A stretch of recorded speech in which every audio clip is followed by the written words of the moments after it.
And good. Let's see, is my mic is active?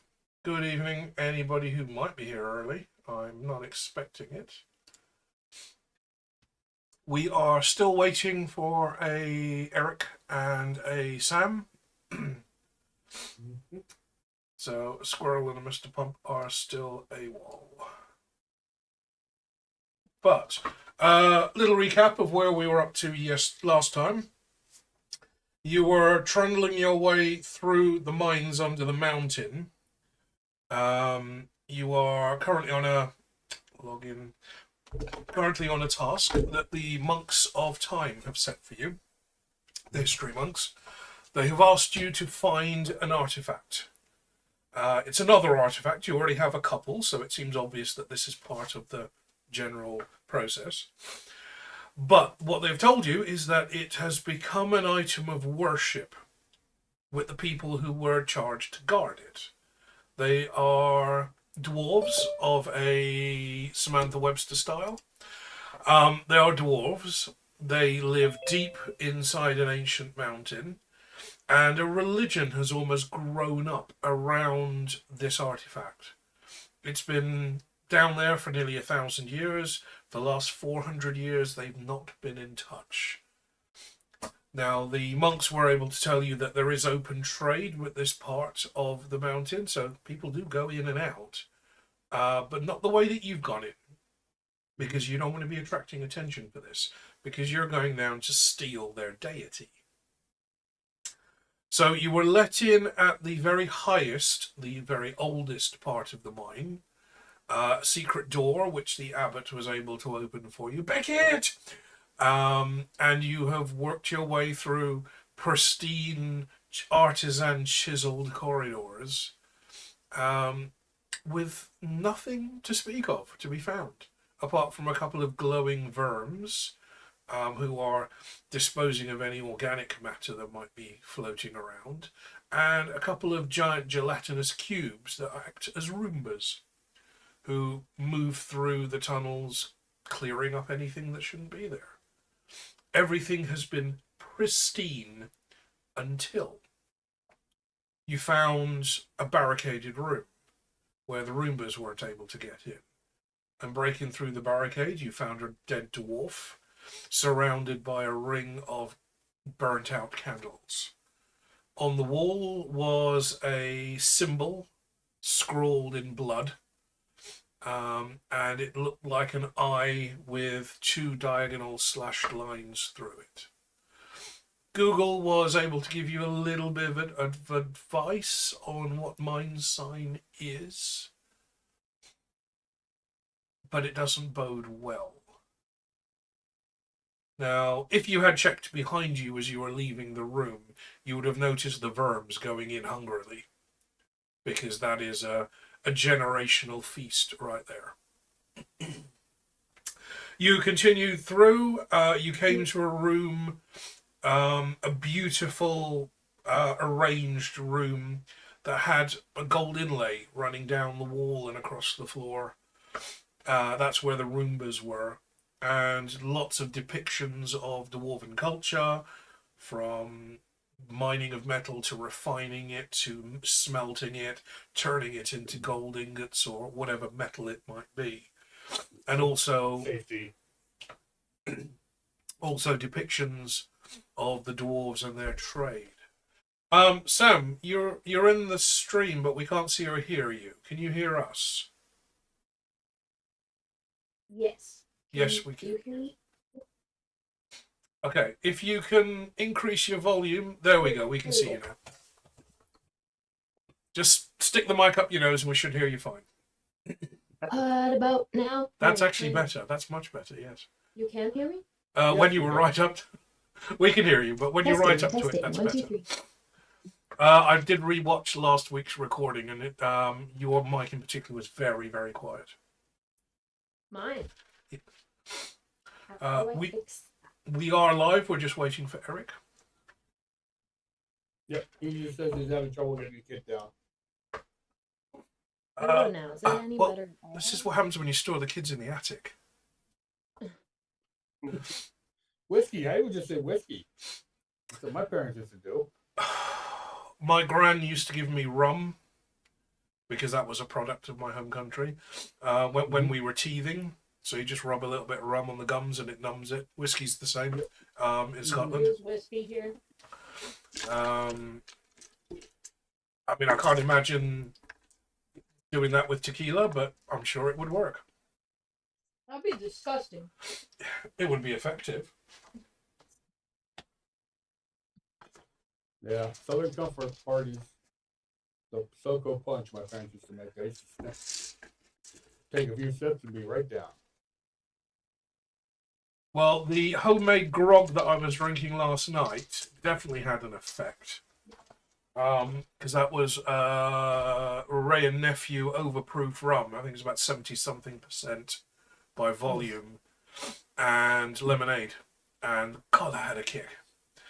The kick wasn't so much the rum. The kick was the fact that I'm using expensive lemonade, and it's actually got lemon bits in it. And slowly, during the course of playing Sea of Thieves, they all settled to the bottom of the glass. So the last mouthful was just as alcoholic, but so lemony. My face just closed in on itself. Like Daffy Duck. More like that monster thing from Stranger Things. But yes, that was powerful stuff. I'm gonna have to, I might do some more of that later. Right. You are, while we wait for Eric, you are currently resting. You have gone through the room with the Roombas in it. You chose to avoid them. Very well done. The last group that played this did not. In fact, the last group that played this, my local club, they decided that the rogue had been told off so many times for touching things that she wasn't allowed to touch things anymore. I don't know what you're talking about. So she decided that instead of touching it with her finger and maybe something bad happening to her finger, she would touch it with the tip of a dagger. Now, everyone at the table just instantly went, "Oh." And she's like, "Why? What's wrong?" He said, "Yes, roll to attack." Because if you touch anything with a weapon, that's classed as an attack. It's a dagger. Yeah, You stabbed it. If it was the handle of your dagger, I could understand. If it was a pencil, that would be a positive. Maybe if it was the sharp end, I might still have punished her for that one.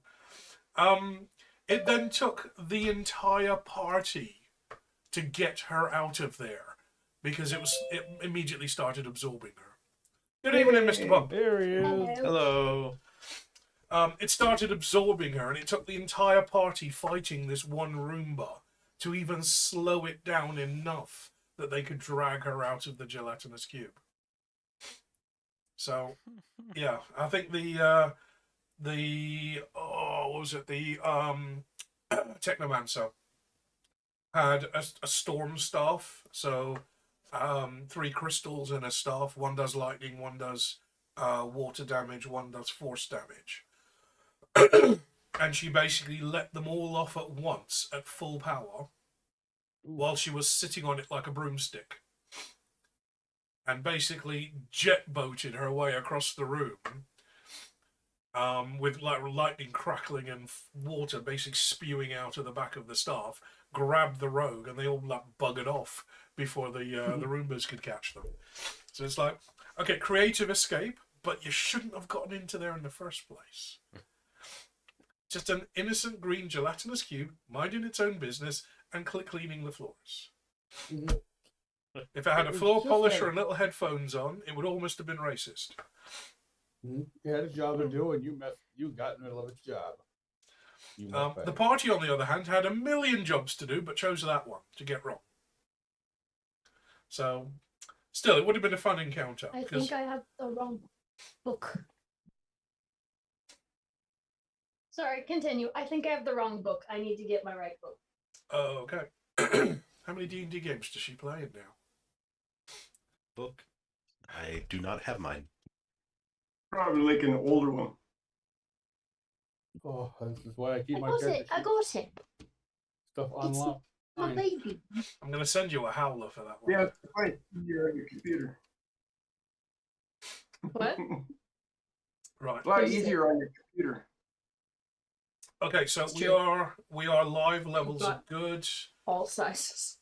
Just need to open my notes. Where is my Breath of Dragons file? I've got a little version and a big version and then a baby version. So it depends on how big of a trip you're going on, right? Yeah. And it's incredibly dotty, like you are. Yep. Okay, last week we were on episode 32. So, episode 33. Well, I've actually remembered to begin with my prologue. Oh, good. Okay. Or did I read this one already? Let me know if I've read this one already. High above the disc, atop the tallest peak of the Ramtop Mountains, Cori Celesti, sits Dun Manifestin, the home of the gods.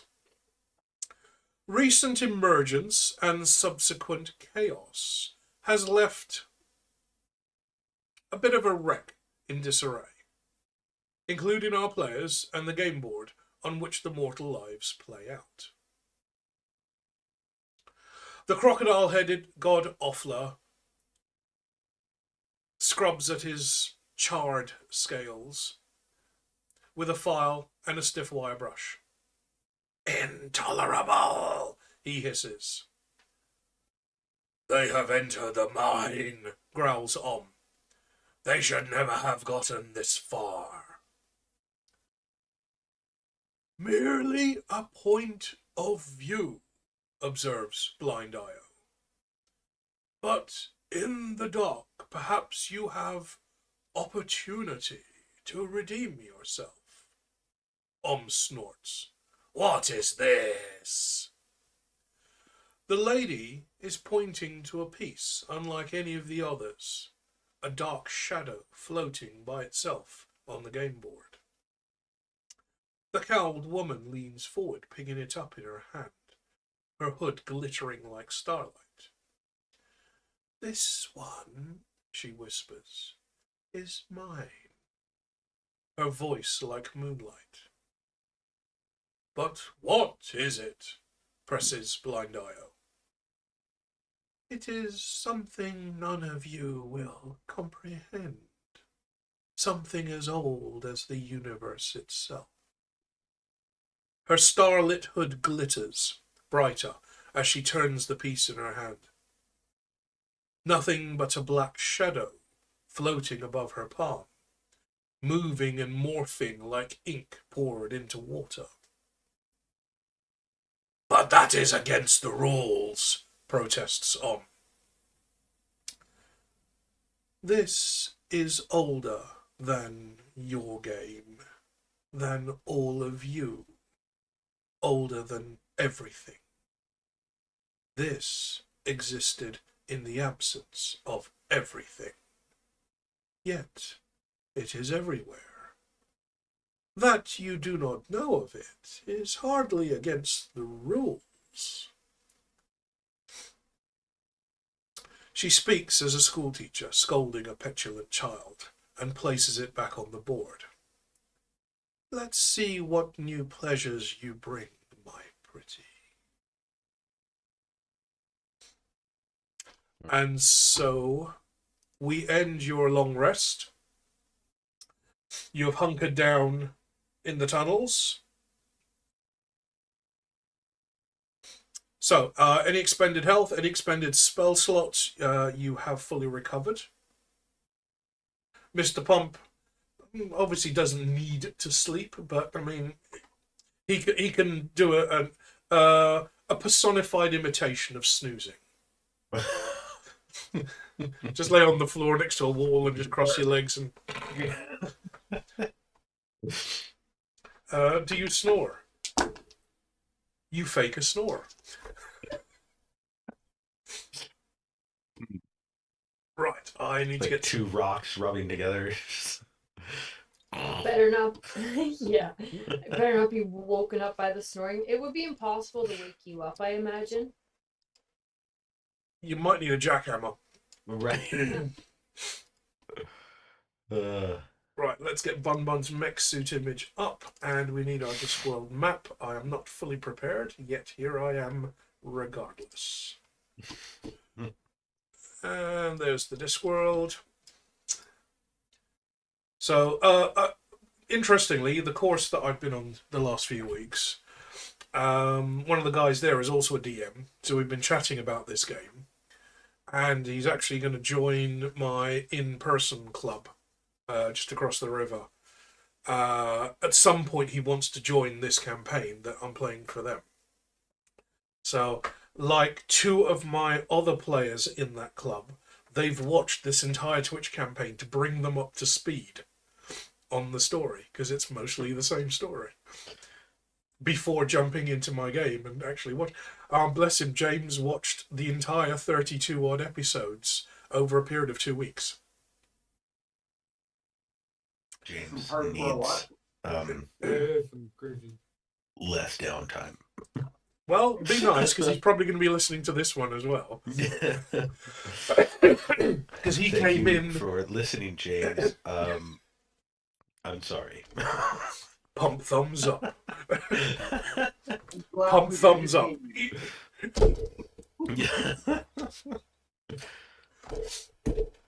Right. Yes. So. Back, are you not entertained? Right. No. But amused nonetheless. I did show you what Andy got me for my birthday, didn't I? Oh, it's Oh, yeah. yeah, with "Go You" written on it.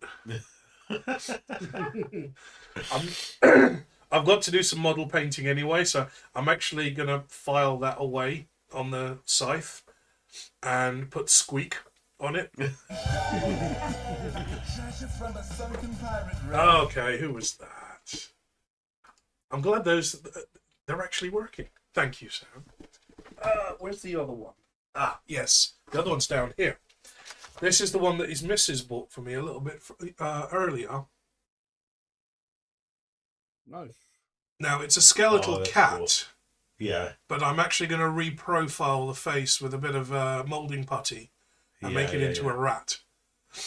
Definitely. I love that. And the scale kind of works, I think. I think the scale works reasonably well. Definitely. So, yes, we have Death and we have Squeak. Right, you have had your long rest. You are still in the corridor. You are still following the path with the gold inlay going down that was in the previous room. But you are at a junction. You have a left turn, a square left turn, and you have a right turn going off ahead of you at 45 degrees. It is still dark. Looks like R2 had a bit too much to drink there, Brian. Oh, his battery died, so I had him thrown over there. So he's having a nap. He worked no more. Bloody hell, he shrunk a bit. It's so cute though. Yeah, my younger sister got it for me for Christmas one year. So, what's the plan? I lost track of my map a while Same. ago. Where are we? So you've Can you left. say that again? You've left the room that had the Roombas in it. Then Okay. we went to the other end of the room. You followed the gold line that was inlaid into the floor that came off the huge mural on one side, crossed the room Right. and went out through the door. So you followed that. You followed that for about an hour. It had a left turn, then a square left, and then a square right. And then you've another hour later, you've come to this junction. And So it's you've a got- left and a right. So Right? you've got a square left and a diagonal right at about 45 degrees. The line don't think we continues can right. along the diagonal right. But you don't have to follow it. But we want to. Yeah, I would probably say that would probably be the smarter line to follow. Brian, have you got any way of giving me a bit more volume at your end? I can see. Am I really that low? Yeah, Fine on my end. You're fine coming through here, Mud. I was like, okay, what did you just say? But then he sounds fine on my end. I haven't up since 3:30 a.m. Brian, wake up. Wake up, Brian. I gotta find where my sound settings are here. If you just pull it close to your face, that'll be fine. Well, it's on top of my monitor. Oh, Oh, that'll be a problem. Is that a little bit better? that's a little better, yes. Well, I can max it out. Like, that's at 100 right there. Okay, that's great. Now you're balanced with everybody else. Okay, How do you do that? you go into your sound settings. There should be a thing there that says headphones and microphone.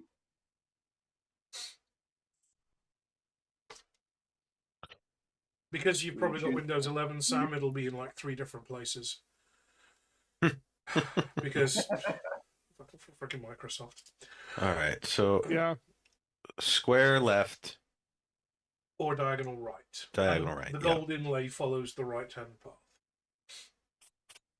Is this better or is I that too mean- loud? No, that's good. Good. Mhm. Okay. Yeah, the following the gold seems to be a good idea. Same Okay. thing as the Falcon and like all of our other important stuff. Yeah. You round up your gear. Bun Bun sits in front of Mr. Pump looking at him, thumping his foot. Do we need to crank them?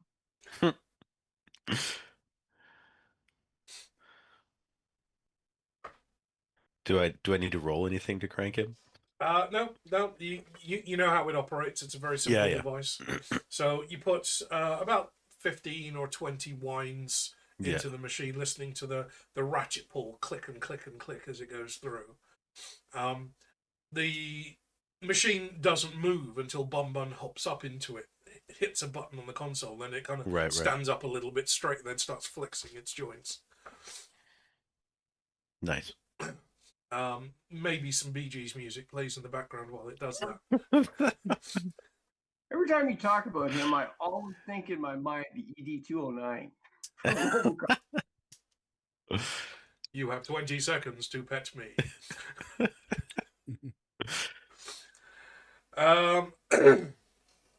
Bun Bun is kind of poking around on the console because he's still getting used to this mecha suit that he's been given. And he notices a little button that has a weird sun-shaped icon above it. And when he presses it, 2 spotlights at his waist light up the corridor in front of you. Well, that would have been nice to know. Yeah. Thank you, Bun Bun. Thank you. That's cool. He turns Well, see, I around, did looks not- at the party, and gives you a very slow one-eyed blink.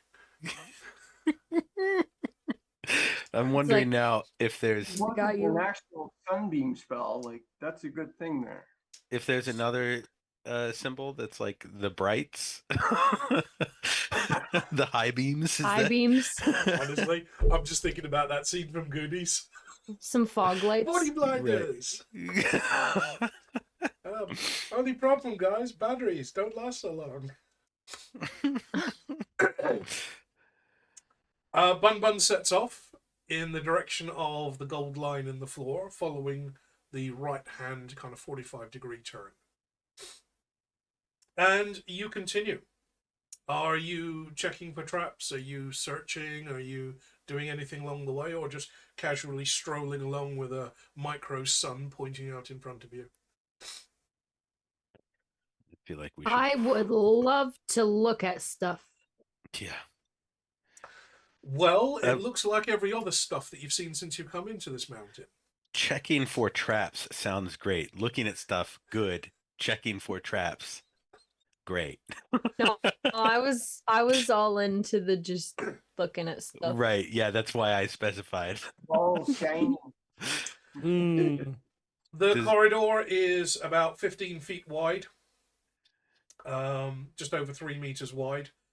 It is easily tall enough to accommodate Mr. Pump and the Bun Bun, even though the dwarves rarely get above 2.5, maybe 3 feet in height.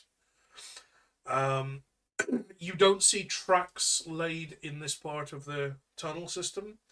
The only thing you have is that gold inlaid line on the floor. The stone walls, stone floor, stone kind of arched ceiling above you is carved out of solid rock.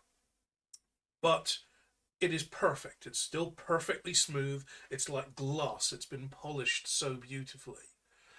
And they've even put fake little lines in the floor to make it look like flagstones.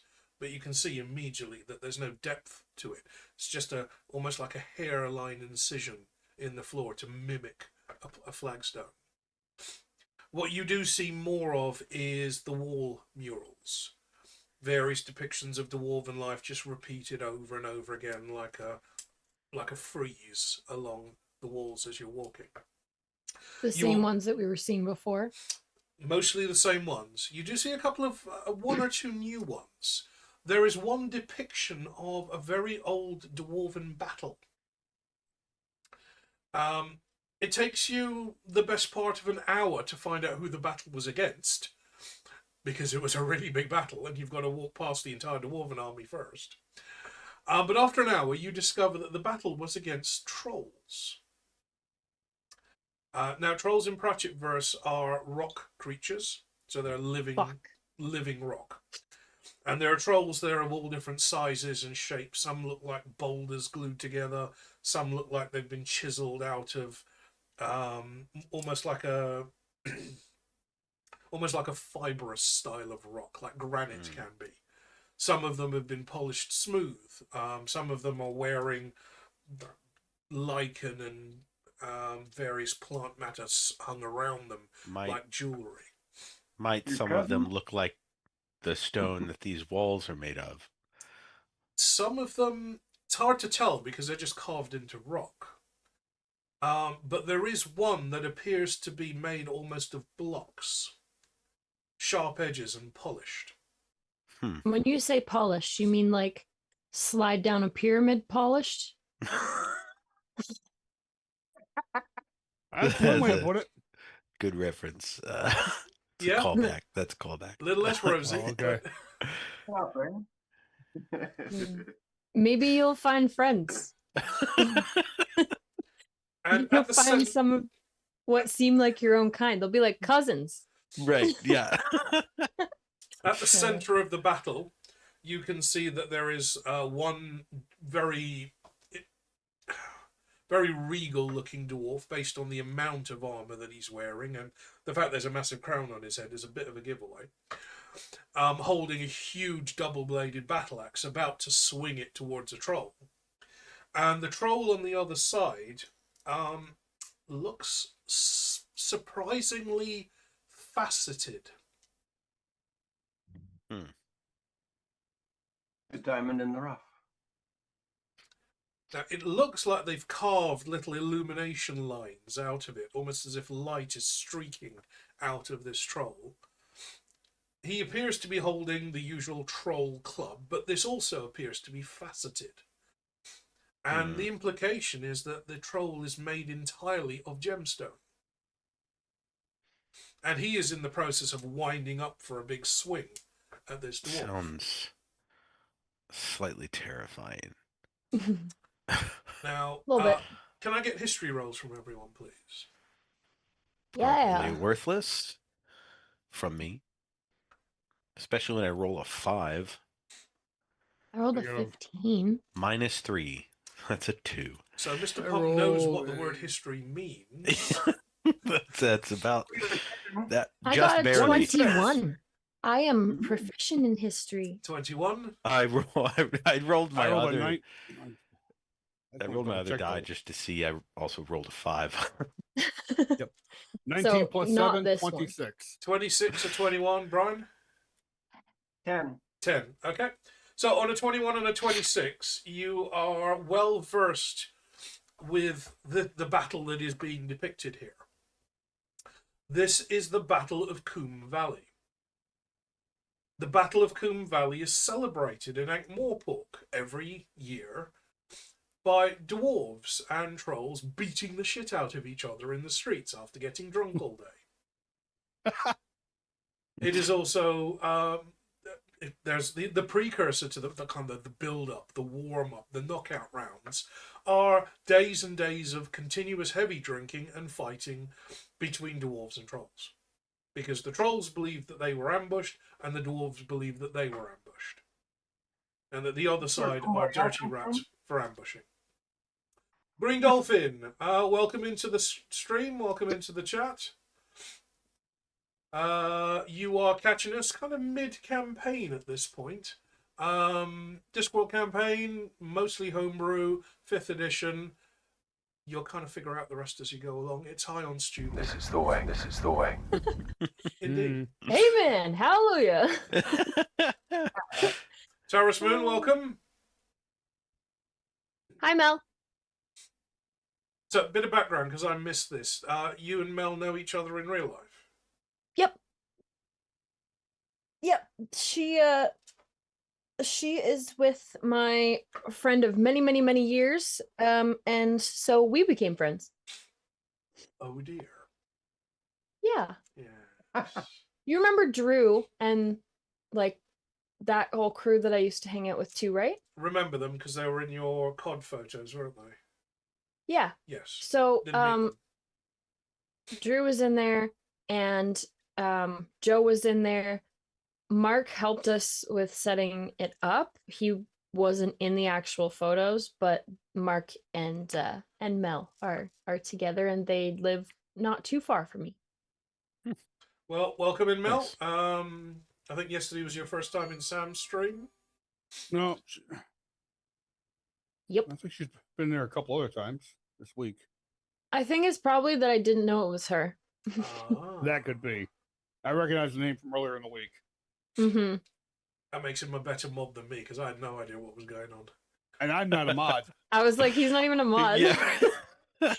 Yesterday, Oops. Brian, yesterday, I'm fucking streaming, and this man, I'm like, can you start a giveaway? He's like, yeah, I don't know how to do that. That's more Brian's thing. I'm just a muscle. Muscle. I'm just a muscle on the board. It was great. It was You great. use Stream Elements, and Joni uses Stream Labs, so it messes me Mhm. up at times. I know. Stream Elements is yeah. Yeah, It's- I've it's never a- set any of that stuff up, because I don't use any of that stuff on my stream. And whenever There's I'm in your probably stream, a way Brian's to always do it. there. I just don't know how to do it from like the keyboard on chat. I'm sure there's a way, but I don't Well- know how to start it. This is the way. This is the way. This is the way. It's like for Um, me, I have to sit there and play Sea of Thieves offline so I can remember how to do things and how to I probably Like, should have done that work before. the sales. I don't even know how to run the sales. I think in your case, Sam, you probably should do life offline and just kind of figure it out. No first shit. Before like going into like open play. Yeah, I do. Eric, I'm imagining one of your kids turning up on their first day of nursery and said, "Is there a lobby for this?"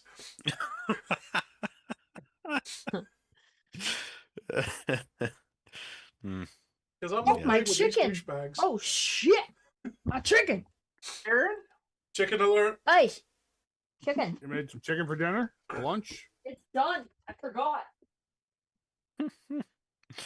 Chicken How alert! dare I? I wasn't No, paying attention today, and it almost burnt my grilled cheese. Roommate's gonna make chicken later. So So you get to the center of this giant frieze, this carving on the wall. It is depicting the Battle of Coombe Valley, where trolls and dwarves both ambush each other sneakily and dirtily at the same time. It is legend in Ankh-Morpork because of the amount of trouble it causes the Watch, because of the amount of trolls and dwarves that get landed in the Tanty, and for the occasional accidental unaliving that may happen in the city streets. It is a bone of contention, usually the week before, and then after the Coombe Valley celebrations are done, everything returns to normal and everybody just hates each other. We did it. We did it. The contentious part about Coombe Valley is no one can agree, even the very legendary historians that have studied this for many, many centuries, no one can agree when it happened exactly, where it happened exactly, and who won exactly. Because the only painting that exists of Coombe Valley, in fact, why am I telling you this? Bingly, bingly, bingly, beep. Yeah, exactly. Right. Boing. Mhm. And out pops Google. Oh, hello, insert name here. I heard someone mention the valley of the Battle of Coombe Valley. I thought I could add a few interesting tidbits to the story. But you could. I'm ready. Please do. So, the Battle of Coombe Valley is rumoured to have happened in Coombe Valley. But historians have actually traced many different areas of the valley. And in accordance with the great Battle of Coombe Valley painting, painted by Methodia Raskol, they haven't ever been able to line up the scenery.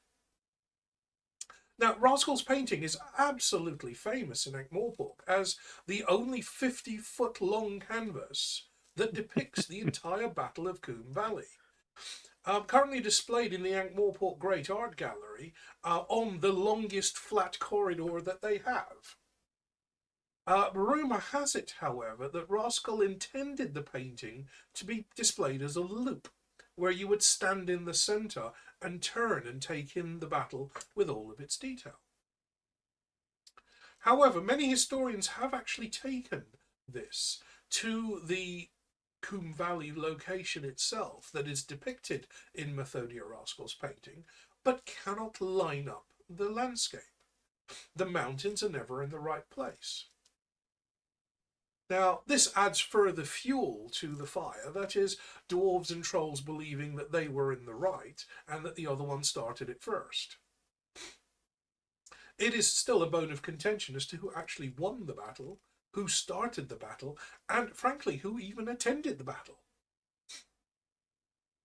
Every account that's ever been documented of the Battle of the Great Battle at Coombe Valley has been very contradictory in the names and the injuries and the numbers that attended this legendary battle. One particular historian believes the entire thing to be a propagandized myth dreamed up by Lord Vetinari himself.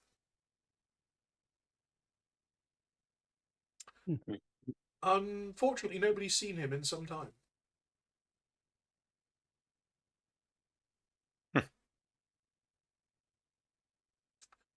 Google does his little purpley green streak of light as he runs around inside the corridor, taking in the entire depiction. Jumps back into his box, and you hear some frantic scribbling sounds and a bit of splashing and sloshing.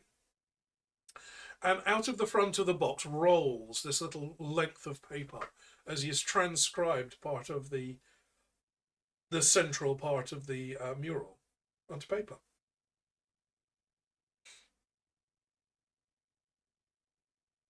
Ooh. The hatch pops up and he bounces up. There you go. I thought that would make an interesting postcard. Insert name here. I like it. From Good thinking. enough. Good thinking. Mm-hmm. Very good. He points at the centre of the frieze, where the king of the dwarfs and the faceted, jewelled troll are both facing off against each other. Current theory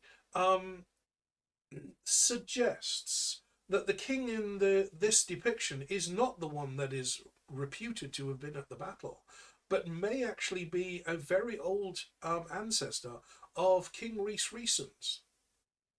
He's the current king of dwarfs. Not so popular in some lights because he is quite, what is the word, progressive in some of his beliefs. But he does believe that Dwarven society does need to adapt to modern times, and this is a bonus for Ankh-Morpork.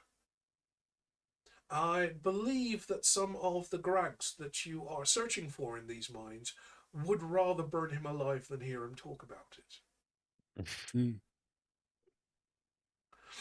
The troll, on the other hand, is very interesting. Trolls can be trolls can be comprised of many, many types of igneous rock.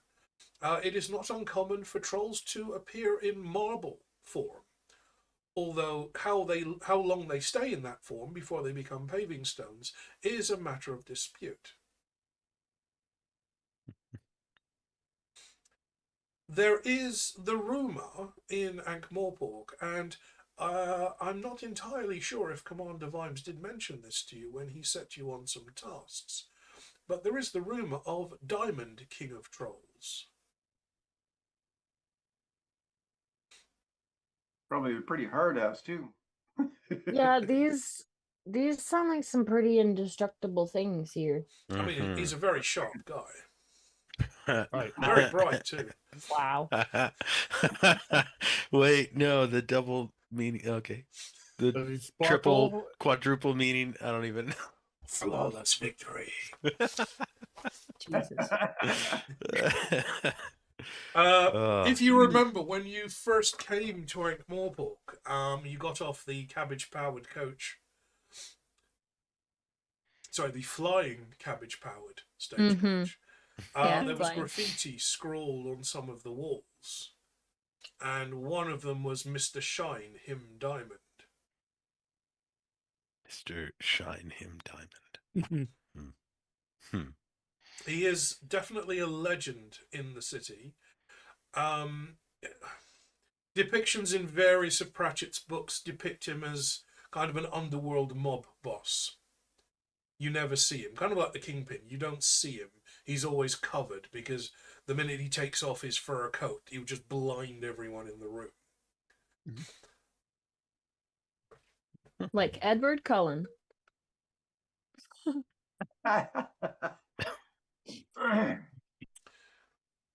That's a reference to something that I don't know anything about. So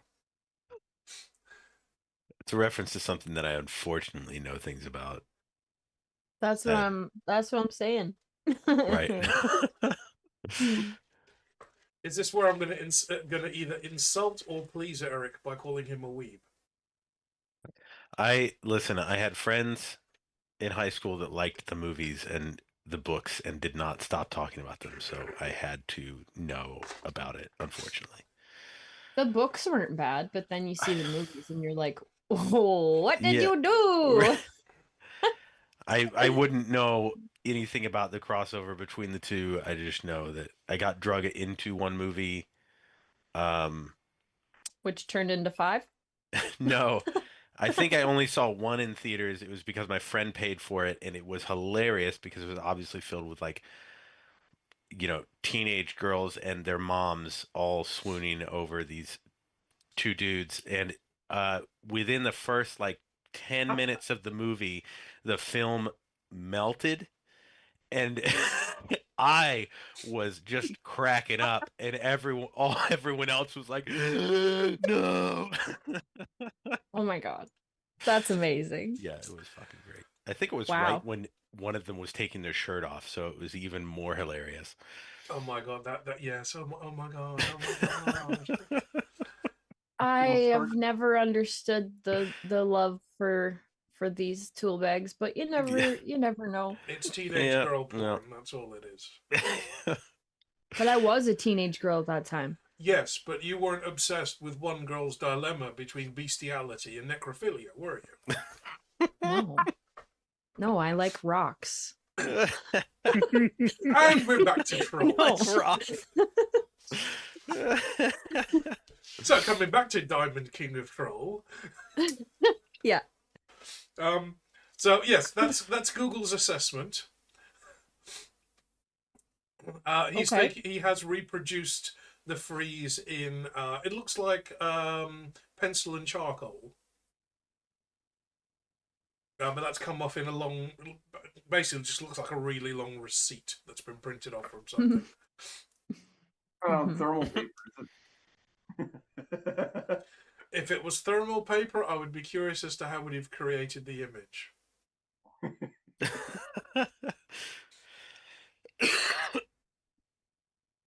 Okay. Are we So proceeding? we have all the history about. Oh, kitty. I'm just gonna rest here now. It looks like it doesn't have a nose though. There we go. Precious. Hi, baby. Oh, that's so cute. Now I want my cats. So we got all the information from all the murals on the wall, and he gave us the backstory. But there's nothing else besides what he told us that he was missing. He's elaborated on the information that you already knew. So you Mhm. already know more than you did before. Mm-hmm. Okay. Okay, so if we have everything, we can keep on keeping on. Yeah. Now, where is And my keep an eye out for notes? trolls that blend into the walls. Yeah, I'm really terrified. What's our game plan if we run into a troll? I think you should flirt with it. You have the highest chance. If you run into a troll, scream because dwarves will come running and kill it immediately. Would I have an advantage on like charisma What? rolls with a troll or something? No. I hope so. So going back Blast to it. the bestiality and necrophilia concept. Actually, no, I think they talk about this in Harry Potter as well. Werewolves are hated by wolves and hated by humans because they are neither. Right. Mr. Pump is a golem, a man-made statue brought to life through magic, whereas trolls are made of solid rock and are created magically on a natural basis. Right. They exist because of magic, so do you, but you were made by man. They hatched so from geodes. They probably wouldn't be too keen on me at all. It'd probably be the equivalent of going to Disney World and looking at the animatronics.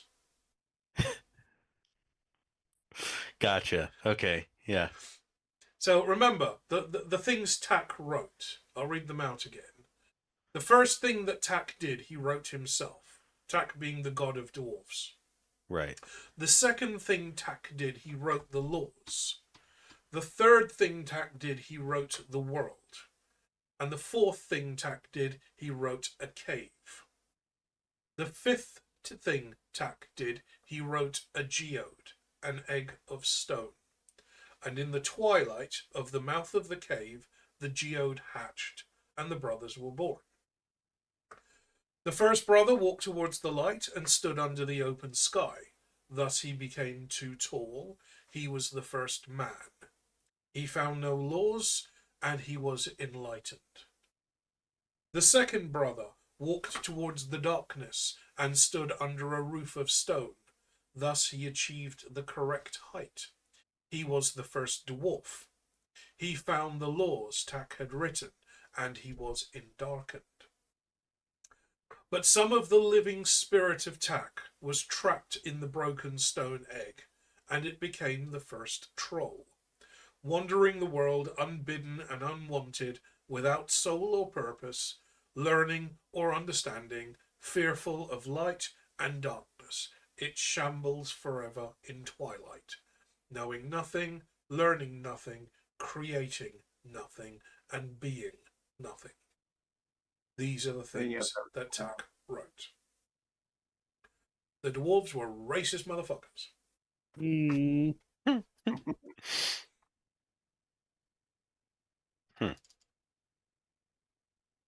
Mm-hmm. Okay. All right. So I guess we just continue. Continue to follow the line. Down the path Yeah. and with the line. Keeping an eye Follow out the for old road. trolls.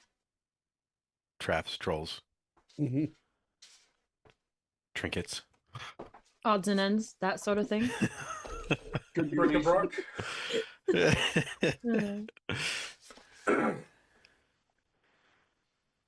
As you continue, Google seems to be sitting on the edge of his box, just dangling his legs. I pictured that. That's amazing.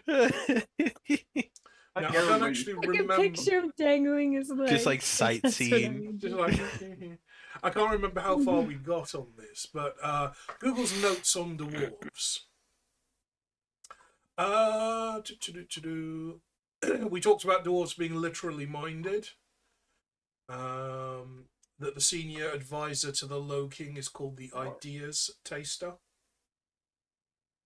If someone sees the light, he has been blinded by the morals of surface society. Blinded by the light.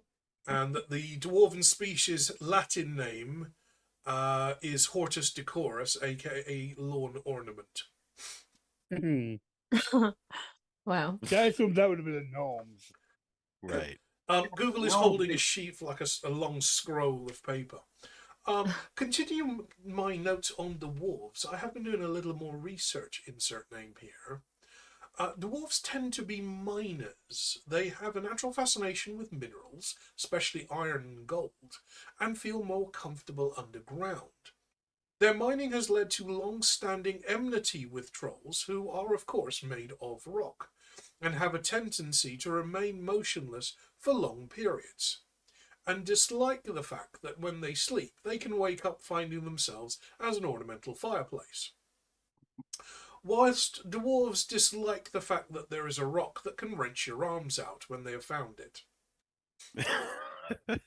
The most famous troll dwarf fight was the Battle of Coombe Valley, as we were just discussing, in which both sides traditionally said to have ambushed the other on several occasions, each shouting, "Remember Coombe Valley."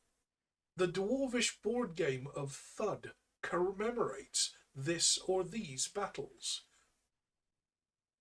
The full history of that's actually in the book Thud, which is one of my favourite Pratchett books. A dwarvish community is run by the Deska Kink, or Chief Mining Engineer, a little usually loosely translated into Morporkian as King. All dwarves owe allegiance to the Low King, who is selected by council in the Uberwald dwarf city of Schmaltzberg. The current Low King is Rhys Rhysson, son of a small coal mining clan in Hlamedos. He was given the job largely because he wasn't from a significant Ramtop or Uberwald family, and the Low King acts as a final court of appeal in judicial matters and disputes.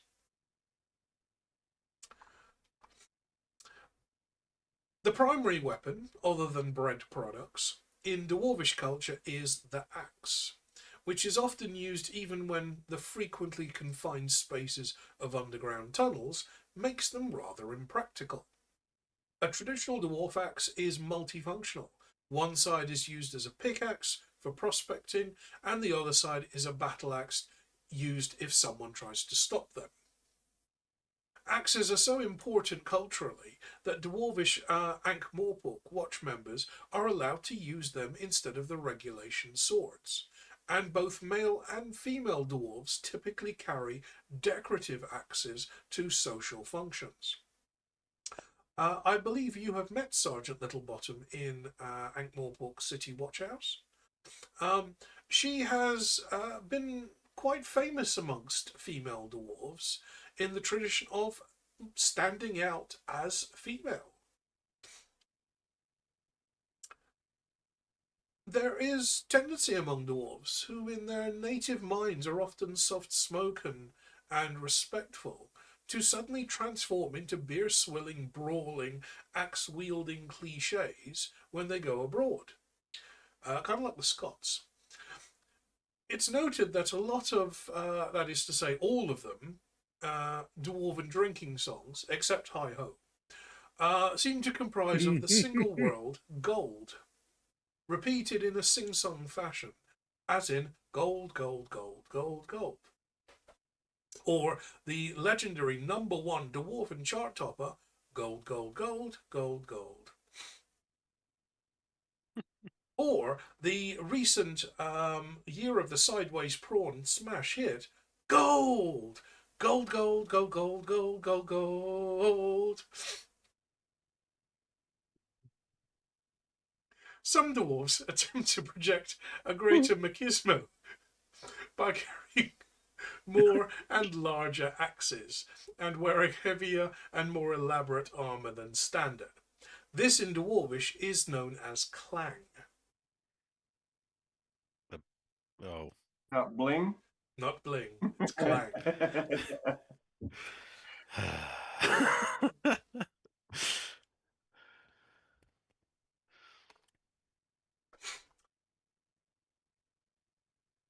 As Google finishes his notes on clang, you emerge into another room. You're coming in on a diagonal corner. The room is rectangular, about the size of, let's say, a tennis court. Not huge. There is an exit directly ahead of you in the short wall, and there was an exit on the left-hand side, but that has collapsed. There's no rubble, there's no sand, there's no debris anywhere. It's all been cleaned up, but you can see big boulders have come down, blocking the wall, blocking the exit. Are we able to check our compass? Survival roll, please. Anybody want to help me out? Anyone know how to use a compass in this? Survival roll. I think that was Mark. Maybe. Yeah. Yeah. Yeah, it's a survival roll, I think. Yeah, because I got a 3 total, so that's not going to be. Survival roll. I've got a Wait. -1. That's not going to go well. Yeah, I it's got the a same. +3. Let me. 5 minutes later, You want Mr. all of Puck is us to staring do at this, thing in his hand. or one of us?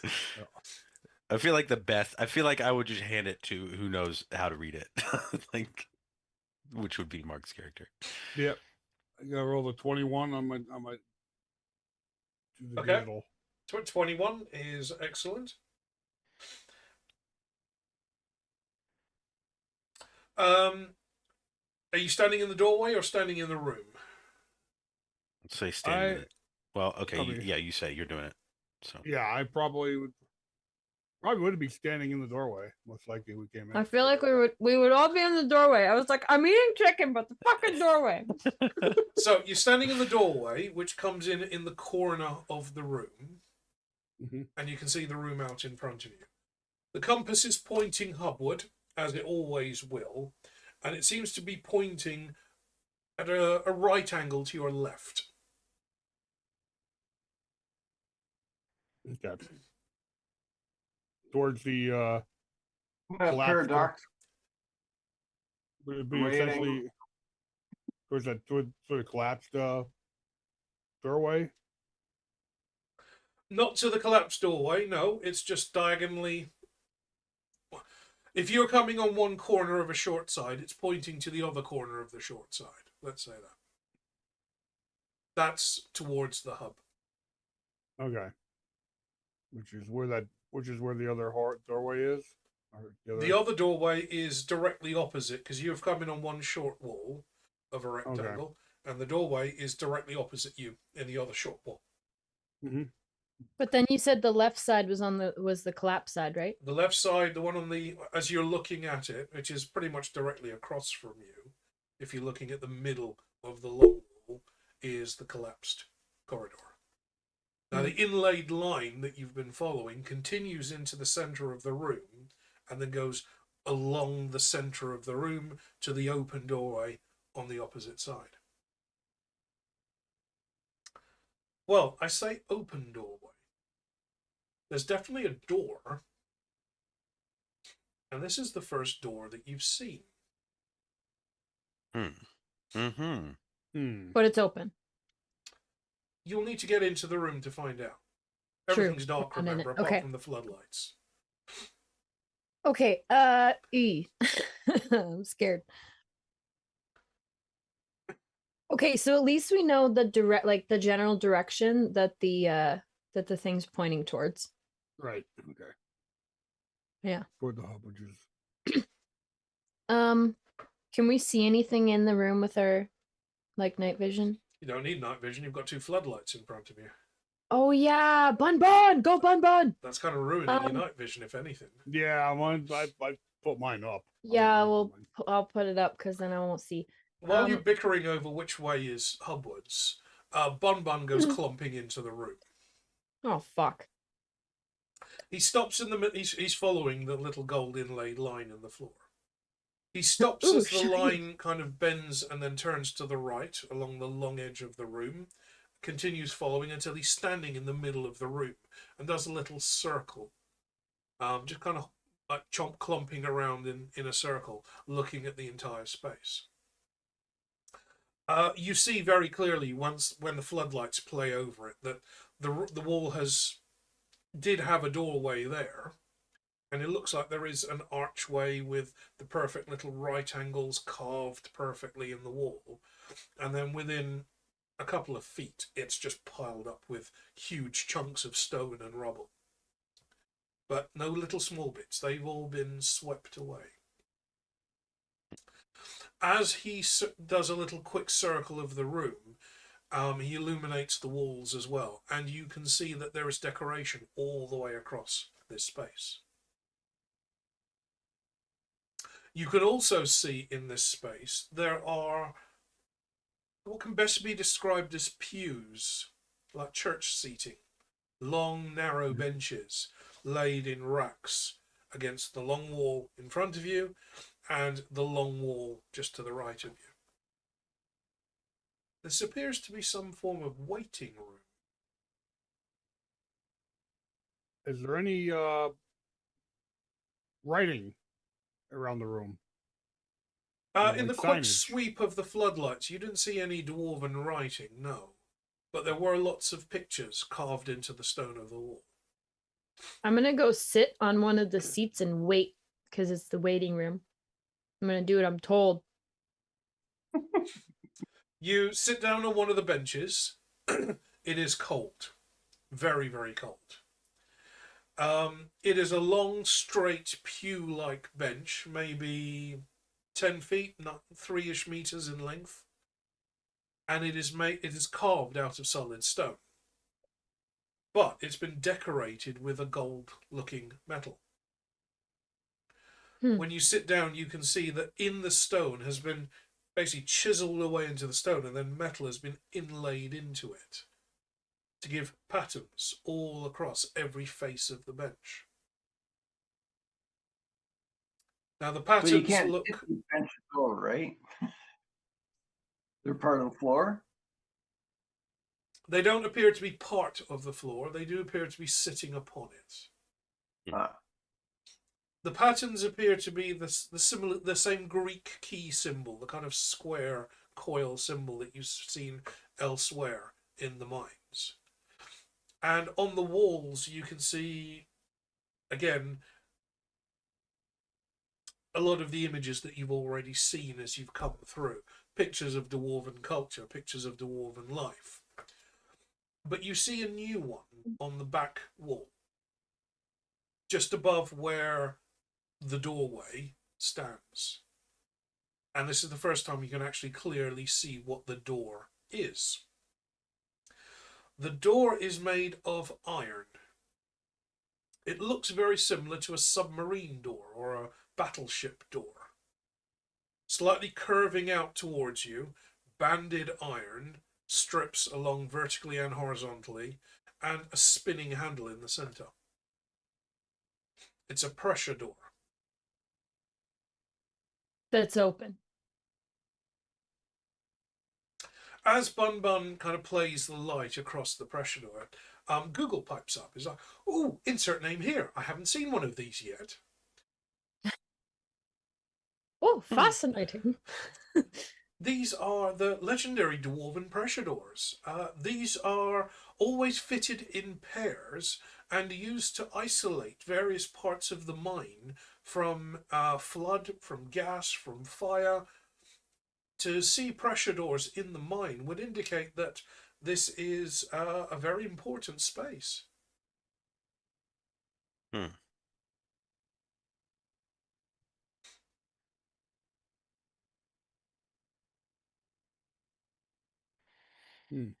Okay. that this in here is a very important space, or what's behind that is a very important space? You'll have to find out. But we see that it's open or closed. It's closed. It is closed. Okay. Mm. You'll have to find out. That's the name of the game. I'm scared, but it might be keeping stuff out. Google. But at the come same on time, that other down. thing is Or it could just be they may have just sealed themselves off from the upper levels. which Throw the it other above the path here is collapsed. Mm-hmm. Right, but you don't know what chances are it's possible that collapse after they sealed themselves off. Mm-hmm. Well after too. You don't know. Well, are we One way- gonna try to open it? Obviously, Only one way to go, and that's through the pressure Wait! door. what if we just knock? What if we knock on the door first? What if someone just lets us in? I'm gonna knock on the door. Well, given where you are, given what you're trying to retrieve,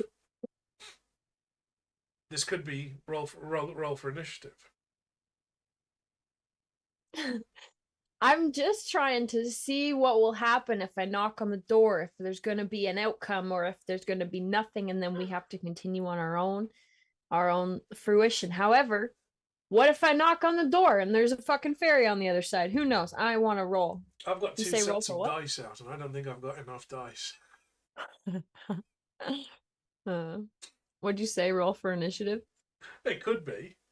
You won't know till you knock. Well, I am You gonna knocking. knock? Okay. Doing it. You cross the room. I said the room's about the size of a tennis court, along with some space around the area. Oh, by the way, anybody in the audience, you do have the ability to redeem a D20. So if you go down to the redeem list, there is an option there for roll D20. What that means is that you will then effectively force a player to roll a dice. Well, actually, I'll roll the dice on the screen. If you're going to redeem it, you need to tell me what it's for. So, let's say Mr. Pump was trying to pick something up and a player redeems, a viewer redeems roll D20. You say, well, if he fails to pick it up, it breaks in his hands, or he slips and falls, or something like that. And then what I would do is activate my D20, which will appear on the screen like that. And Mr. Pump got a 7, which means he probably fumbled it. Are we surprised? So, if you want to redeem a D20, by all means do so at any point.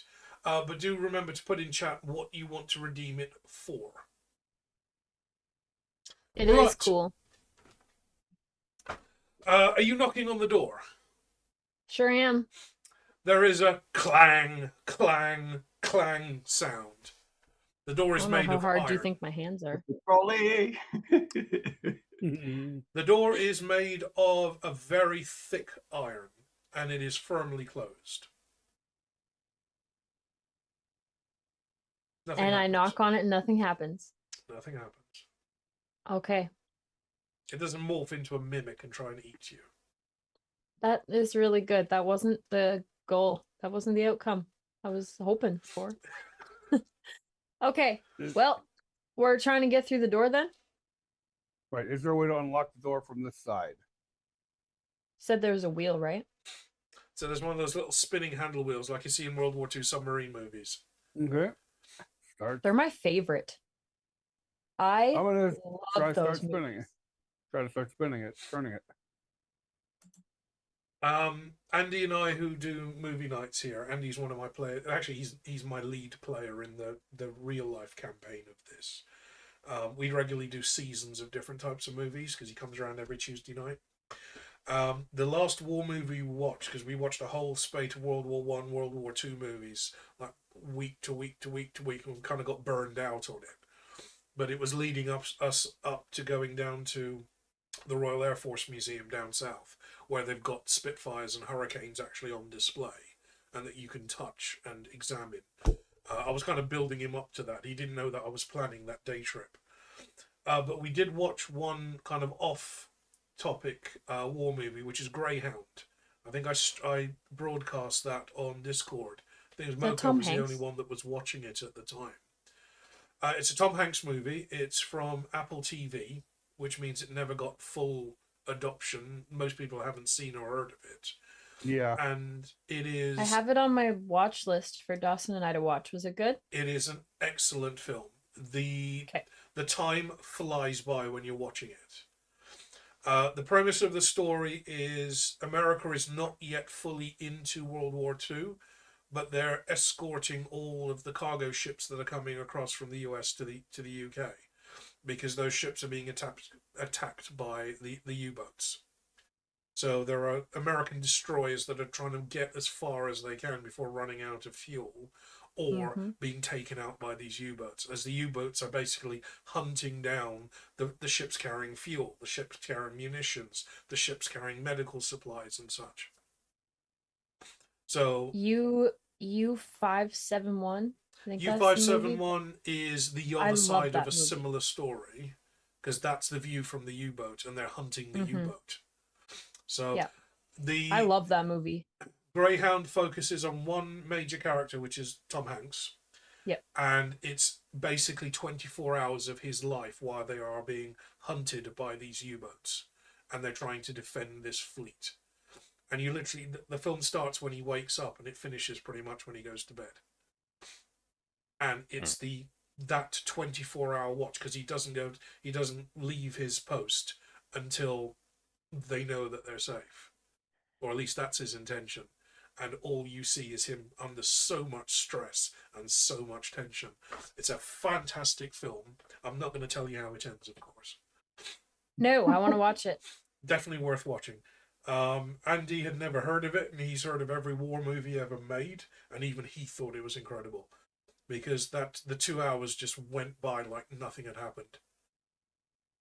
He actually asked me to copy it onto a thumb drive for him. He enjoyed it that much. But yes, big cast iron submarine style pressure doors are sealing this mine together. Who's doing the honors? I'm gonna The give it a strong try. Right, we probably should have Well, bumped to it. either me Yeah, I feel like I should probably. Mr. Pump rolls a 1.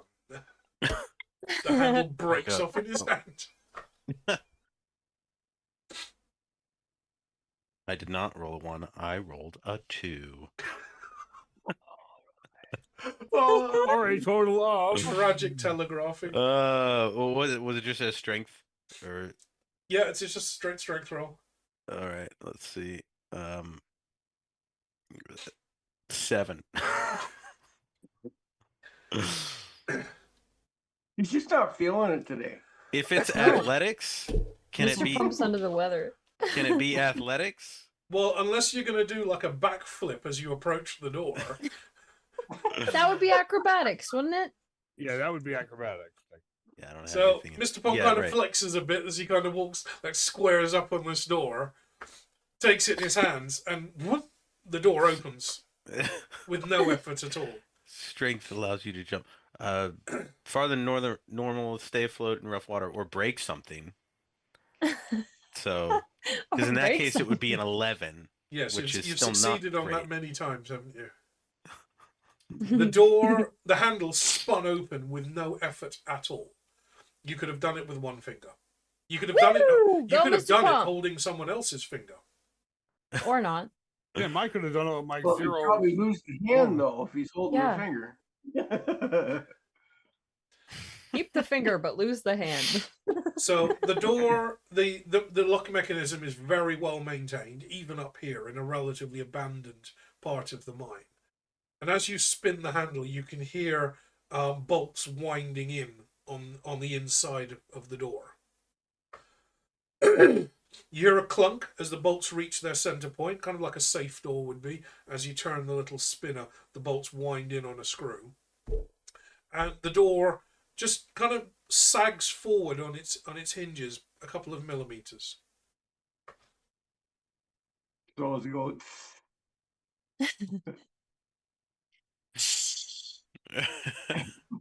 Do we hear anything, smell anything, see anything? Did I get hit in the face with like some death smell, roses? You know what I'm saying? No. The door opens a millimeter just to confirm that it's open. Okay. Can I pull it open or is it too heavy? You pull the door, it is perfectly balanced. You can move it just with a fingertip. These are designed and built with such incredible tolerances.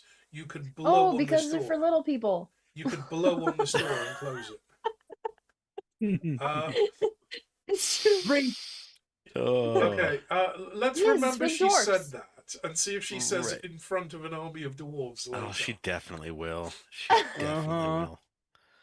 She's gonna ask for the God. lollipop. What is thing. your gnome name? The door swings open with the lightest of touches. It is hung and balanced so perfectly. And this is That's what she dwarven said. craftsmanship that you could just hook your little finger in and pull it open. That's what I'm gonna do. I'm gonna hook it with my little baby pinky finger and be like, "Look, guys, look how freaking strong I am. Give me a strength roll. You'll never see it again. Let's go." Give me a strength roll. Sam, What? strength roll. Oh yeah, if you don't let me do this, I'm gonna hurt. Well, Hurt. don't roll a No! one. Oh, I almost dropped it. Fuck, it's a 4. I think my strength's -1. Hold on. No, it's +1. I got a 5. You said Okay. it's so easy to pull. You managed to pull the door open without straining yourself. Well, that's good. As the door kind of swings past you, it almost hits you in the face because you're so pleased about how strong you are. And you notice how thick the door is. Thick with Yeah, 2 I C's. mean, Okay. it's got some girth. It's got some girth to it. Okay. As you That's what see, she said. It's the protection. outer face of the door that you've been looking at is curved towards you, almost like a bowl, like you're looking at the back of a bowl. It curves out, and you've got the spinning handle. As the door That's opens, you see that weird. the door is actually about 5 or 6 inches thick of solid iron. And you can see the 2 huge pins about the size of a can of pop, just almost flush with the surface. And those are the pins that engage to lock the door. Like a Diet Coke. It's bad that you know I thought that. Okay. Well, this looks like some intense stuff. I don't know what's behind this, but I'm scared. As So, the door swings open, you can see the mechanism on the inside.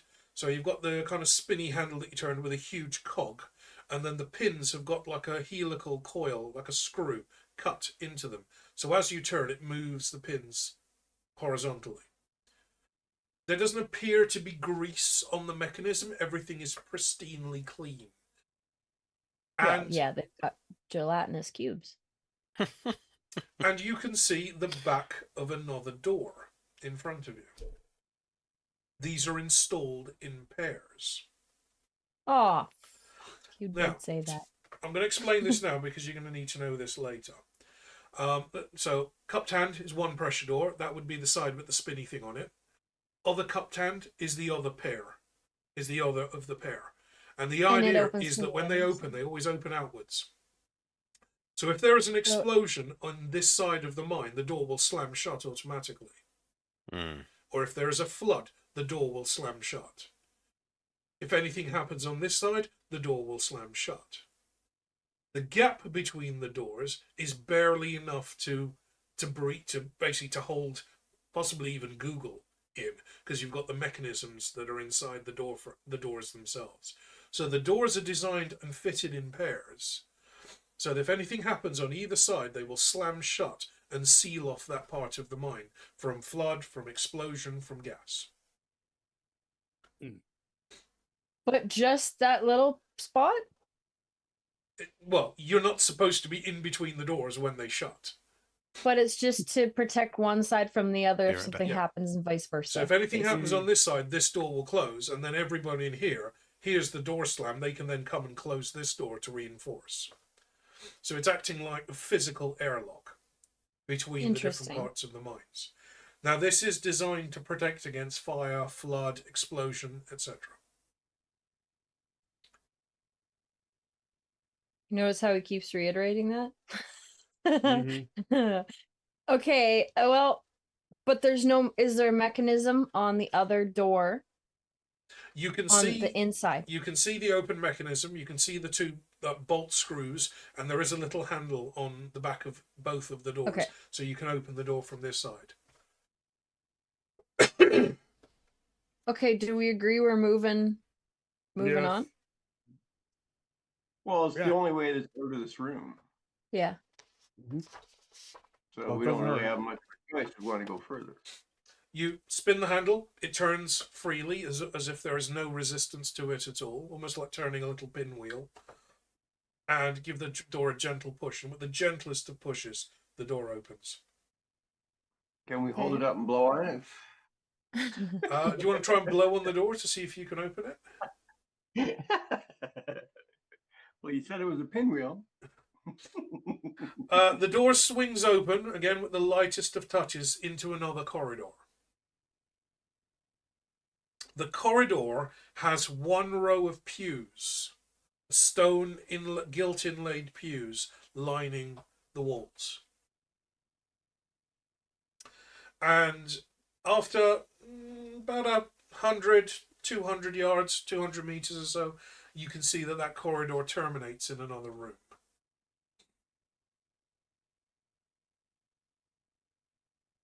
It turns into another room. Yeah, it opens up into another room. Oh shit. So we're all in here now, right? I assume Mr. Pump came with us. Mhm. I would. Should we need to make sure that we close the door behind us. I think we should Like for right now. safety. Sure. You know? Yeah. So the last one to step through the door is Bun Bun in his mecha suit. The door isn't that big. Let's say it's about the size of a dining table. And Bun Bun's kind of looking at this. It's like, can I fit through? And as he steps forward, the arms on the suit kind of fold inwards.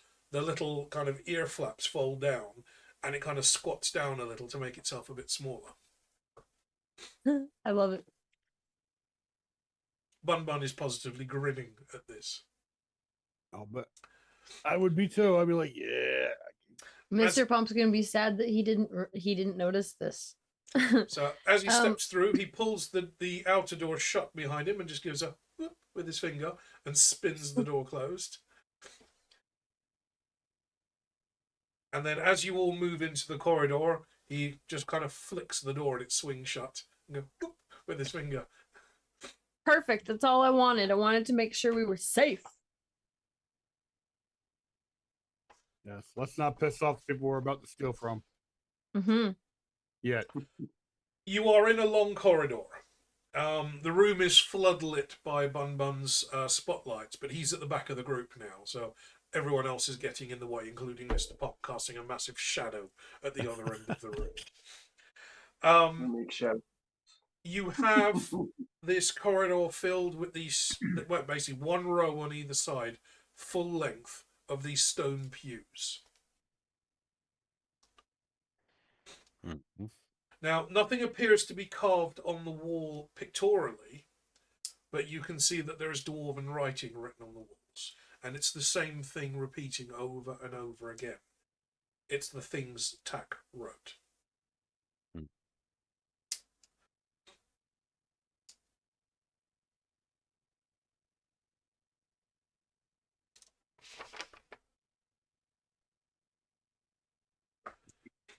You continue through the room.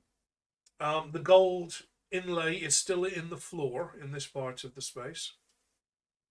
Walking past all the pews, you see no personal items, no dirt, no dust, no nothing. This entire space is sterile.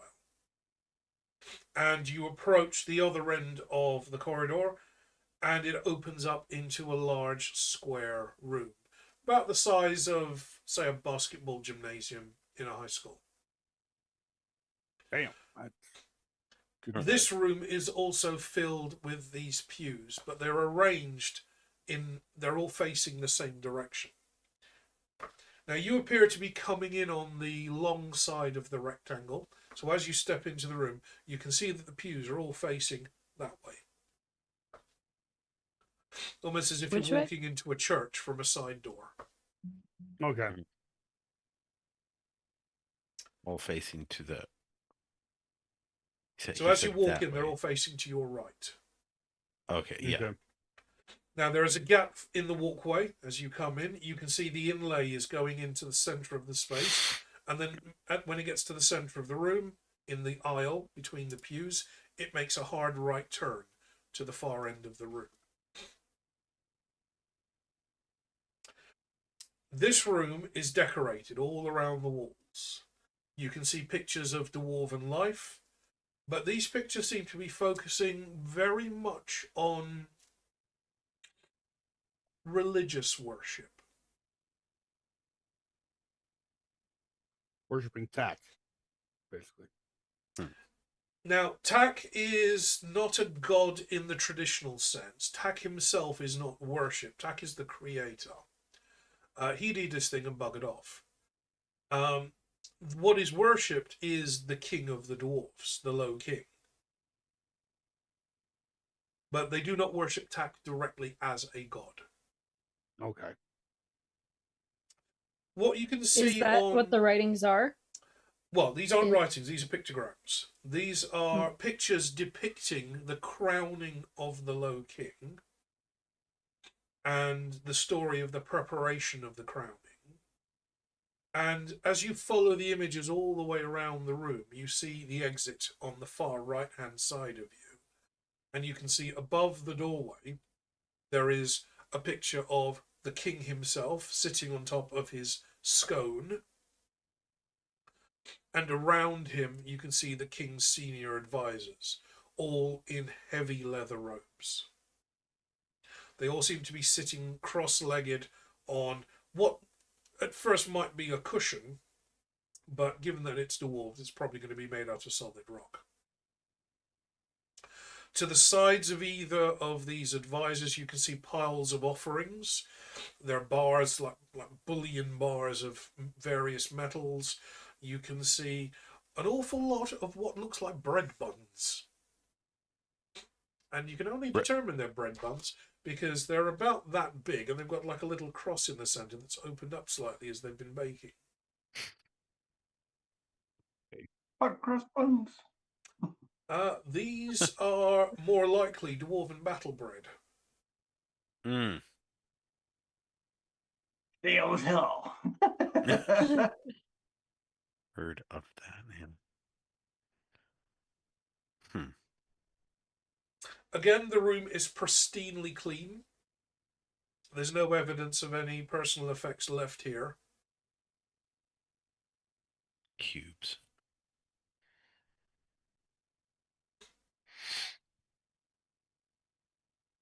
You say Are that there with any such other- disgust, Eric. Sorry, I don't know why I did that. Filthy, stinky Cubes. There's here the stealing my rooms, preciouses. the pews, the pictograms, but then are there any other places that it leads to? Did you say cubes or pubes? Cubes.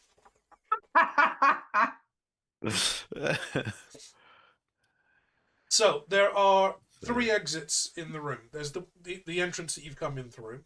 You've got the main door on the long, basically as the room's a rectangle, you've come in here.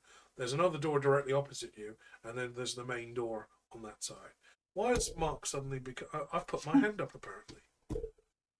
It's because I leaned back and I have no light on in my room. Lower hand. Thank you. What? Is it going to do it automatically? Yes, it does. Can we? No, stop that. Yes. So on the far right-hand wall, you can see that's where the gold line continues. The line on the floor. That's where the image of the Grags, the king, and all of the offerings is above the doorway. So you've got a doorway in the wall opposite you. It appears to be a pressure door. and you've got a corridor leading out on your right hand side under the image of the Grags.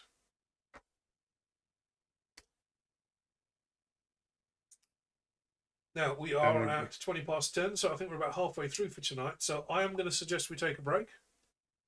Sam needs to stretch because she's going to be in pain otherwise, because you're in pain all the time anyway, aren't you? So we're going to take 10 minutes, nip to the loo, hydrate, do some star jumps, and we shall be back shortly. Star jumps. See if my dinner's ready. Jumping jack.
And we are live. And we're back. Okay.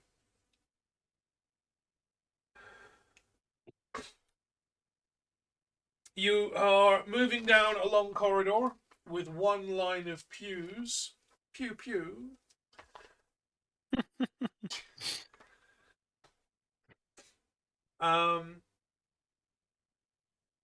The drawings in this space seem to be very religious looking. Again, similar to the room that you were in before. And after, say, about 10 minutes of walking, it opens up into another larger space. Again, lined with pews. In this case, the space is a little bit smaller than the room you came from. So back to about tennis court sized. 5, 6, 7, 8, 9. You lose count very quickly of the rows of pews that are laid up in front of you, all facing forward. And again, you've got that little gold line laid in to the floor.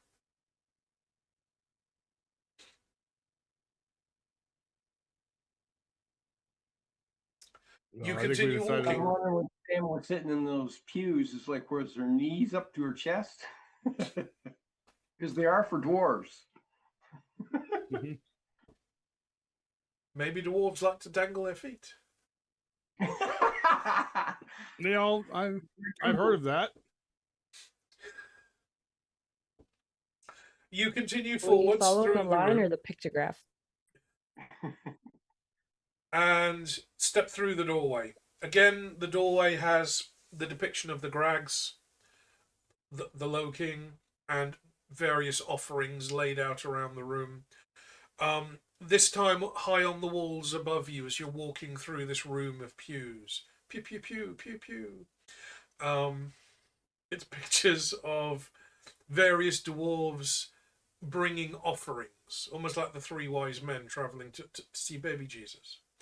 They're all carrying offerings. They're carrying metals. They're carrying gemstones. They're carrying what looks like big platters of food in some cases, fruit from the surface. But all of it is being presented to the king. The king sitting on the stone of scone. No, got that wrong. Sorry. The king sitting on the scone of stone. Very important Yes. distinction. Yeah. Especially if you're Scottish. So Sam should know this story. Scone. You step into another long hallway, and this one is decorated slightly differently. This one has depictions of what could be some form of head of state, all lined up in a row. They're all dwarves, but they all seem to be wearing different types of dwarven dress, different types of armor.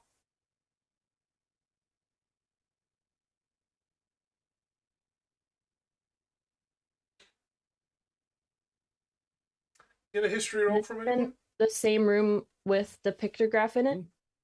Uh, you're not in the room now. You're in another corridor. You're still moving in the same direction, but you've gone into a corridor, and it's a corridor filled with different depictions of dwarfs. If I get a history roll from anyone, a successful one would be nice. 14. Oh, hey. 16. 15. Okay. That's after a -3, so. Yeah, I mean, a good roll. I So had a bad roll. Mr. Pump recognizes some of what he's seeing. These are dwarfs in clothes. It's always a bad sign when Mr. Pump has the most knowledge about a subject. Mhm. that isn't Well, no, to do with golems. What you're seeing are dwarves from lots of different regions. Dwarves as a species do not exist just in one place. There are lots of different types of dwarf. D&D talk about mountain dwarves versus hill dwarves. In Discworld, it's kind of the same. You have the dwarves that live under the mountains, like you are seeing. These are traditionally the mining dwarves. But you have hill dwarfs as well that live out in more grasslands. They don't confine themselves underground. They're generally farmers and strong in agriculture. But they still live underground in caves or burrows. Kind of like a mishmash between dwarves and, let's say, hobbits. Mm.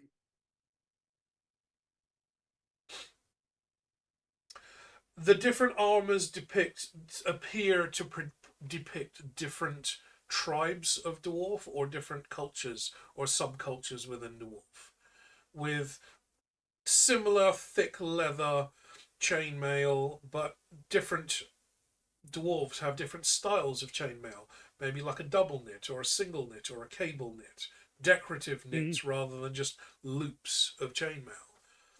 Some of the stuff they're wearing over, rather than plate metal, some are wearing leathers, some are wearing more decorated metal armor, whereas some are wearing just like thin leather waistcoats, for example. You see one depicted as a dwarf in mining garb. Thick, heavy leathers, pickaxe in one hand, what looks like a... what's the name? Can't remember the name for the tool.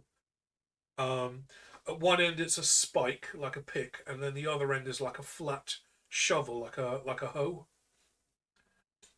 And you put three of them together and you get Santa Claus. I'm trying to remember the name of them. There's a firefighter I know keeps talking about it. Anyway, so it looks like a shovel, but it's at a right angle to the handle, and then there's a spike at the top for digging. As you move down the corridor, you notice that there is a T-junction coming up. There is a turn to your right. Now, this is not as wide as the corridor you've been in. This seems to be a little bit narrower. The narrowest corridor you've found so far has been at least 2 meters wide. This one is only 1 meter wide. So it's like a back alleyway. Can you buy me a drink first, Brian?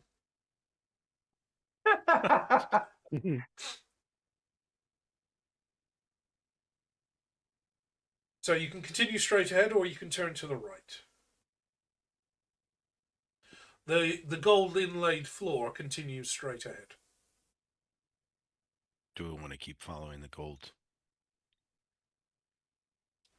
And then the right is where there's that little like depiction above it. No, the depiction's all along the walls. The right is just a narrower corridor. Right. You want to stick with the depiction?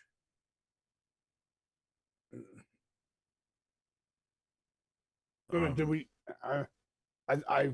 We have followed the gold the whole time, Yeah. but I don't know if there's points in time where we want to deviate sometimes, but might be helpful at some points in time. Now, Eric, you I can don't help me on this one. Yeah. Sam's T-shirt, is that a Megadeth ripoff or a Metallica ripoff? It was a Metallica ripoff. It's Metallica. Yeah. Oh yeah, Yeah, now I it's see. Metallica. Now I see the rest Yeah. of it. Yeah. Mhm. Assholes live forever. You've never seen That's Assholes Live Forever? No, I haven't. No. Quite the no. website. That's also true, though. They do. Yeah, Yep. unfortunately. This is the new shirt that I picked up the other day. I don't know if it's going to show up on fucking. Oh, it's born. It's born. Wait, Come on, Mark. wait. Why does that look like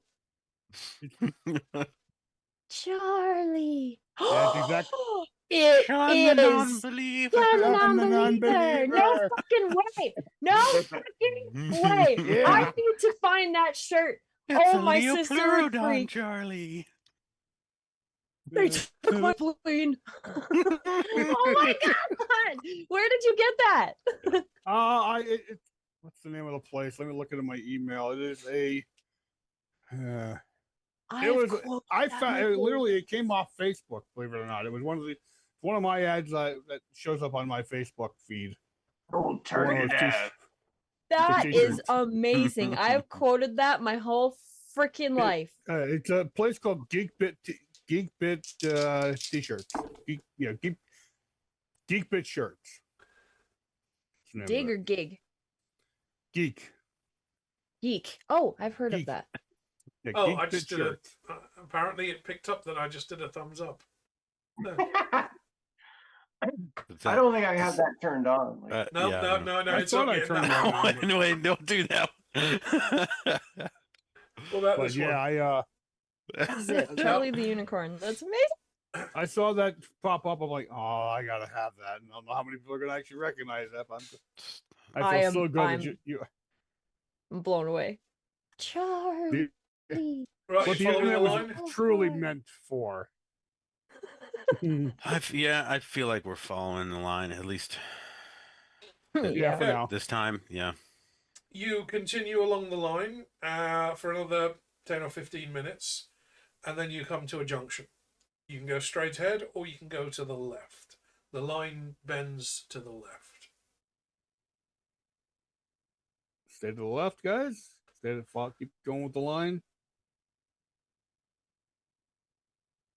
Sure. Yeah.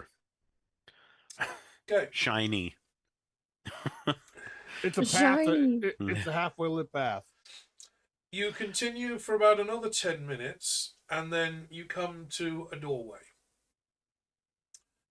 There's no pressure door here, it's just an open doorway leading into a room.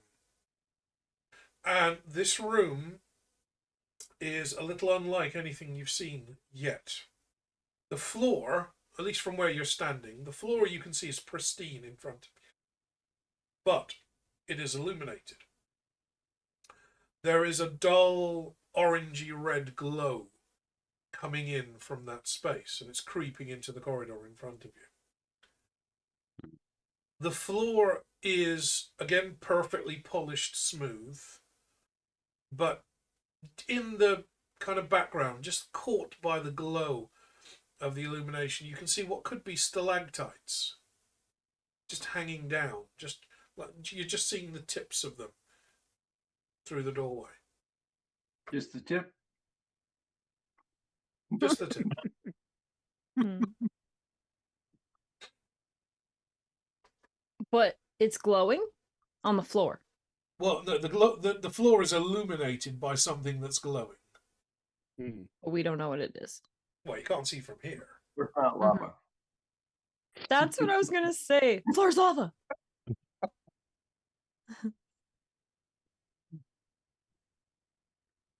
The line continues. Can we investigate the glow to figure out what it's coming from? I guess we do. Yeah. I'm just a little nervous as to what it's coming from. Okay. You step out onto what looks like a rocky shelf. Similar size to a tennis court, as some of the other rooms have been. But you can see that this shelf was natural because all around you, the walls, the edges of the walls, are stalactites and stalagmites. And what the dwarves have done is they've just flattened it out and polished the floor and engraved it with the little tiles. But this is a natural cavern that you're standing in. As you turn to your right, you can see the glow is coming from below you. And as you look to your right, you can see that this rocky shelf ends with what looks like a natural stone bridge extending out over a small chasm. The entire chasm is lit from underneath with this dull orangey glow. It is also very warm in here. It is lava. We've hit bedrock almost, guys. Okay. That's terrifying. Can I get perception rolls from everyone, please? Now, I did explain to you last week about the luck rule that we're introducing. Lock. 21. So, this is a mechanic I've introduced in the game. He's just frozen on that face. That's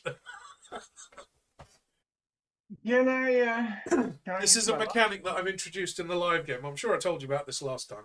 Yeah, I think you mentioned did. I that. just can't remember what. Every long rest, you have a luck dice that you Oh, can luck roll. point. Yes. So you get to add 1d6 to your roll. That refreshes every long rest. I can award you additional luck points, but you will always start the day with 1. If you have any left over, you'll lose them. They'll be reset. To use it, any dice I wanna roll, use- you can elect to roll your luck dice, your 1d6, and add that to your d20. I think Brian wants to use his. If you get a Yeah. 1 on your luck dice, something unlucky will happen. What If did you you get a get it on your die 6, 20? something extremely lucky will happen. Okay. 'Cause Did you I get a got 1? I just got a 1. Now, is that a 1 on your d20? That's why I want to use my luck. Yeah, it is.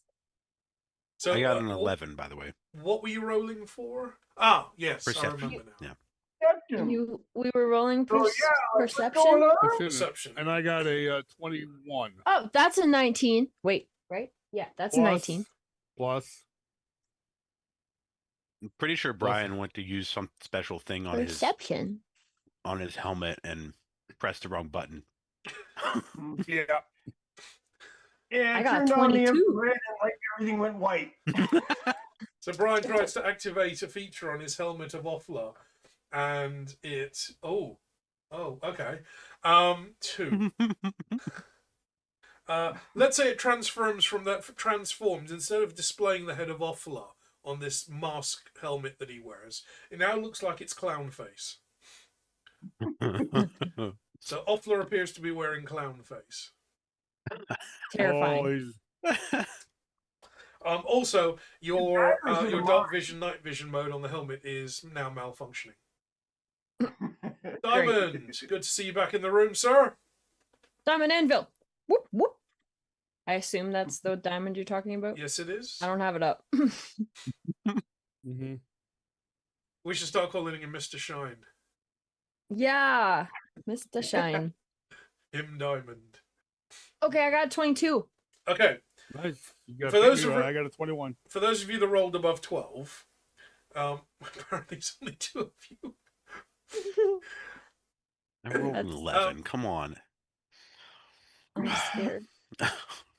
For those of you who've rolled Should- above 12, you realize that throughout this entire journey in the mine, you have not changed elevation.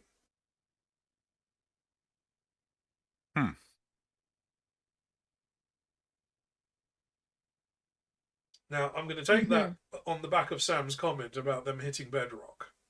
You have not changed elevation at all the moment you stepped into this mine.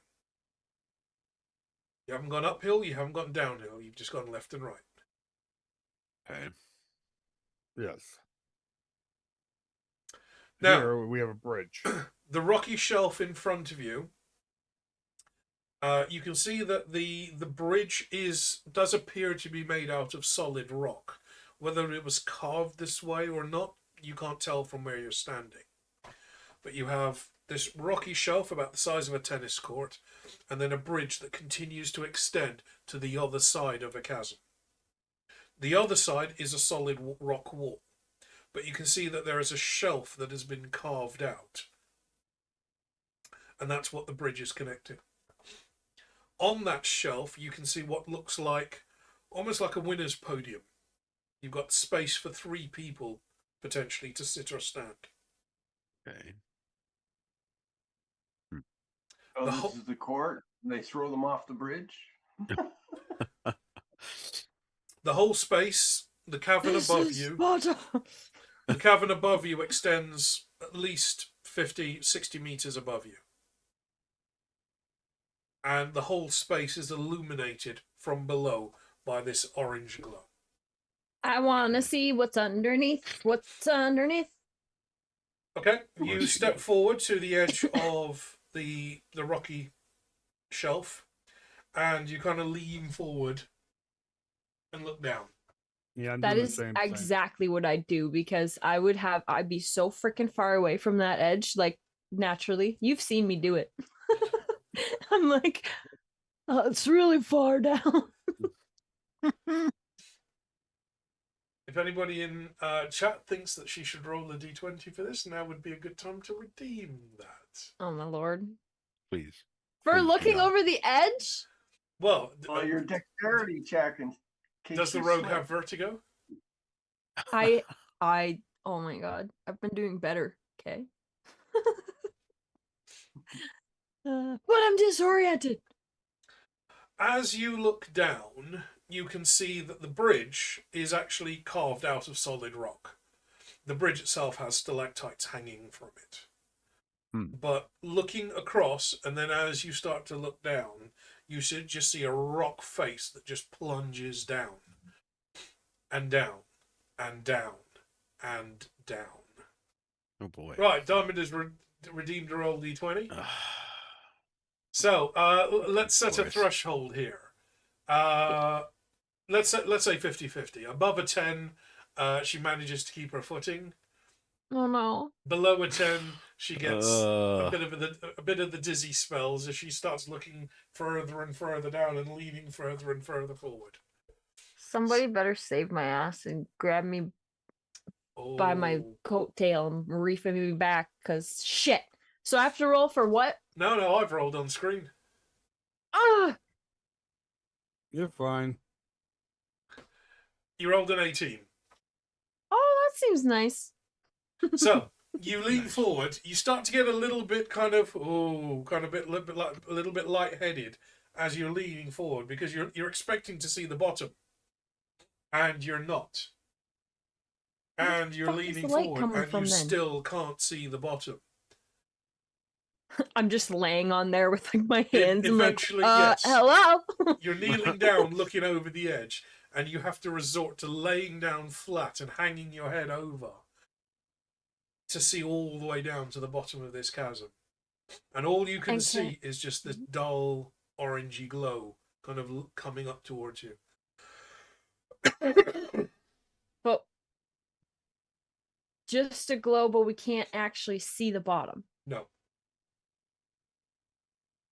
That's some bright ass orange glow. It's real deep.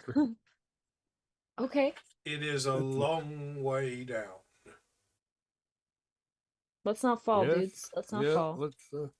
Now, my live game group decided that because they knew they had to get to the deepest level of the mine, they thought this would be a really good shortcut.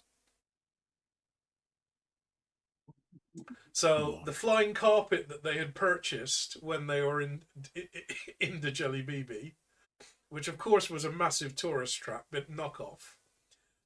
Half the group decided to pile on the flying carpet and start flying down the chasm. No. Oh no. After about about 200 feet of descent, the carpet starts to malfunction. So, like the corner suddenly, instead of being like flat, just sags, and then they keep going down, and then the carpet starts to get less and less supportive. Like all four corners are sagging, and now the sides are sagging, and they keep descending, and then the carpet starts to crackle with energy, and then bits of it starts to catch fire as the temperature starts rising. And the cleric in the party is frantically trying to imbue the carpet with magic to keep it afloat so that they can then ascend it back up while everybody is casting mending on the carpet trying to keep it in one piece. Andy eventually gets all of their like Dungeoneers packs were left behind to reduce the weight on the carpet. So he's got to like knotted all the lengths of rope together and run this 200 feet length of rope down off the bridge to try and save the party. It was hilarious. God. I let them. I just to punish them for trying to subvert my game. I let them spend the entire session trying to get back, trying to stop from going down and trying to get back up. 5 hours of gameplay just for that. And he was laughing himself senseless for the entire time. So, I have a quick question. We've arrived at this bridge. Is there any other way to go, or does it seem that the way forward is specifically across the bridge? Straight across the bridge or down? The gold inlay goes across the bridge, Oh, okay. and it appears to connect up with the podium. Let's see. Mr. Pump is visibly, possibly trembling at the prospect of having to cross this bridge. Can I Just get gets Bun Bun to carry you across. can I get someone to give me an investigation? Pardon roll, me, I'm please? scared. What, sir? Investigation. Am I included, or Anybody who thinks they can do it? 18. Holy shit, I got a good roll on that. Plus 1. 13 with investigation. it's a 10? So 19. Okay. Brian's out of it. He's still Damn it, blind. Dixie, always got to one up me. Why, what'd you get? I got an I see that 18. was spiteful. Oh, we were one after another 2 times in a row. Yeah, exactly. Dixie's one up on Marlo, and he's getting a little pissy. I'm sorry. That's okay. So Dixie and Marlowe both notice that the bridge isn't the only way across. There isn't actually, Diamond. That comes a bit later. Oh God, what? I mean, that's it. That's going to be the guy at the bottom of the dwarven chairlift. I thought maybe there would be an old man asking you, "What's your favorite color?" What's the average airspeed velocity of an unladen swallow? African or European? I don't know that. Ah! Where did he get the swallow? Where did he get the coconuts? You notice that around the chasm, there are actually walls. It's not just a rift in the earth. This is actually a large cave, and the ground has either been excavated down or it's naturally formed. But there is a wall that runs all the way around the cave. And along that wall is a very narrow ledge. Now, somebody small enough could kind of like put their back to the wall and start shuffling all the way around. But it also leads to the other side. And you notice that on the other side, behind the podium, there appears to be 2 slightly darker doorway-shaped things in the back wall.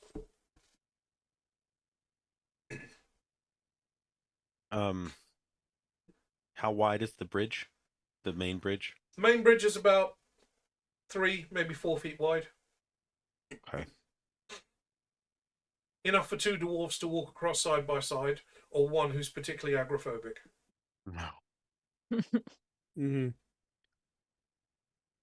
All right, well, I guess I will start crossing. Mr. Pump, would you like me to hold your hand while we cross? Might need to happen. Well, guys, we'll go in a row. We'll just we'll train it. Mm-hmm. So I'm debating on whether or not I you need are to go standing across in with my essentially stomach. what is a natural cavern that has been converted Just into keep pulling yourself. what's been converted I will into follow some form of Slide throne me room. down it. I will follow behind Mr. Pump, so in case he does fall, I can slap a feather fall on him. And then Well, he that's just probably floats. not going to help. What did you say, Omar? What were you describing? This space is effectively being used as a throne room of sorts. Okay. Oh, that's cool. Because of all the natural lighting. A throne room for what? Well, Ah, all the okay. depictions on the walls that you've seen up to now should. Are there? Yeah. That's there. Seems like this a is very the- small space. Not a this lot is of the old- space for some crowning. I don't know. It looks like a pretty big bowl. One room for the low kick. Bowl. Yeah, the pool where the lava sits in a volcano. Yes, but the path that we're on is very narrow, and the path that we get to very narrow. Yep, it's called a bottleneck. It's there for a reason. Mm-hmm. And what it Okay, let's go. what it may lack in stature, it makes up in grandeur, certainly. Because if you're going to have an evil layer inside a mountain, you want it to be lit with liquid hot magma. Yeah, you do. You need to be able 'Cause to. it's also This is Sparta. This shit. Also keeps your place nice and warm, and toasty. It's just the greatest aesthetic. Okay. I'm going, and Mr. Pump, are you going on your stomach? You going? Are you walking? I think Slide I think across I'm in your bum. like 3 feet, 3 or 4 feet wide, right? I mean, you can drag your bum across the floor like a puppy. Or you can let somebody else do the work and wait here for them.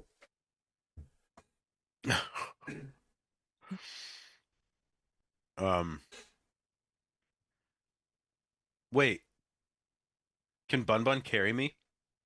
Bun Bun carry you. Yeah. Can't the mech carry me? We haven't tried yet.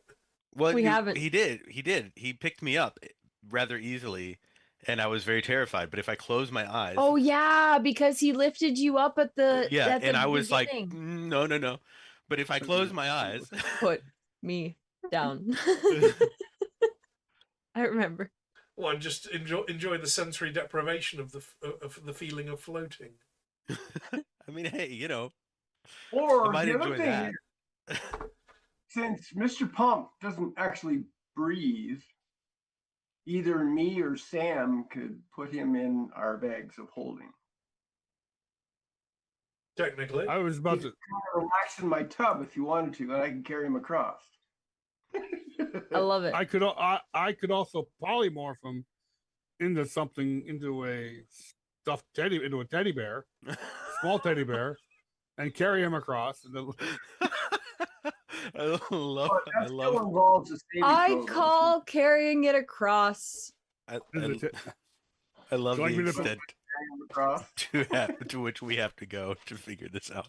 I would have love just it. dimension doored your ass across, but you're too big. Okay, for well, me. Mr. Pump wouldn't be very happy about going across. Just At all. polymorph him into a little pocket pump. Yeah, Yeah. Pocket pump. That has certain implications. it does. I'm glad you had a visual. Oh wow. Just like I still like the teddy bear idea. I think Mr. Pump is a little concerned about being turned back. If that will what is that like I'm gonna be okay, right? Diamond, I just don't think him come coming back as out Mr. of the Pump bag like of this. holding is going to be the problem. It says he's going to spend the next eternity in there tidying up. Yeah. Right, because that's what I used to do. Mr. Pump essentially is janitorial. It just puts him into a state of PTSD we can't get him out of. Okay, I'm back to the Bun Bun carrying you across idea. I mean, there's a couple of different. Do you Yeah. think the bridge can take the weight? Of both Bun I'm Bun just- and Oh, true, with both of you. Yeah. I don't know. I'm At the just same walking time- across. Fuck y'all. Yeah, until Brian Um, falls over and then everything in the bag of holding gets scattered around again.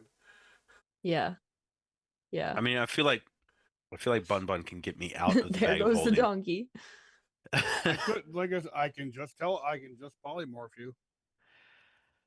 6 months later, Mr. Pump is still in there, taxidermying the poor donkey. I mean, as long as I can safely be turned back into myself after the Yes, I just have yeah. to I will drop concentration once we're across. Yeah, just All across the line. right. somebody kick Marlowe as you're halfway across the bridge and he'll transform back. Do I have consciousness after being polymorphed? Well, it depends what you're being polymorphed into. If it's an Yeah. inanimate A object, teddy no. bear. Oh, okay. Okay. So then, cool. Yeah, I like that idea. That means that I will not have to experience it at all. At all. Yeah. Uh-huh. Please. Yes. Okay, this might be I like a good opportunity to redeem a roll d20. Oh, you son of a Hell, I want to bitch. Yes, I would guess. Let's see how well this spell goes off. I'm gonna Listen. use, yep. I'm playing this in character, as possible, and you're like, be be real fucked up that somebody did some shit. Should we Well, make it a it's- post roll then?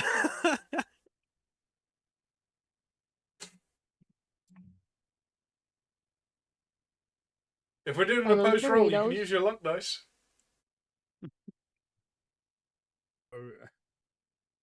I'm just waiting for somebody to redeem it in the chat. No I doubt. know, so am I. I can see. I can tell. Is there a time limit on this before we say? Well, we're stopping stream in 30 minutes, so it's going to be Oh a my pretty God. dull 30 minutes. Come on. I don't know what the. You know what? I can. How do I redeem the roll? Right, Sam's done it for us. Okay, she redeemed it. Okay, Mr. Bump, do you want to go first? what am I rolling for? Well, this isn't a post roll, so Okay. the roll d20 is going to determine whether the spell is successful or not. I'll set it a DC of 12 because Is it just Marlo's a never flat- Marlo. If Marlo has used polymorph before, he's never done it on another magical object. Okay. Would have done it on himself, may have done it on objects, but not Yeah. a magical being. So I'm going to set the DC at 12, So I'm just rolling a flat d20. and you can use your luck if you need to, but you are going to have to beat a 14, which means it's successful.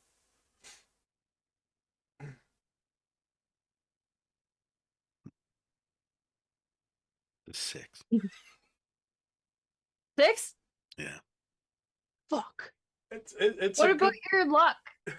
I mean, that's gonna. maximum 6 points. I would have to roll a 6, which would get me something very lucky.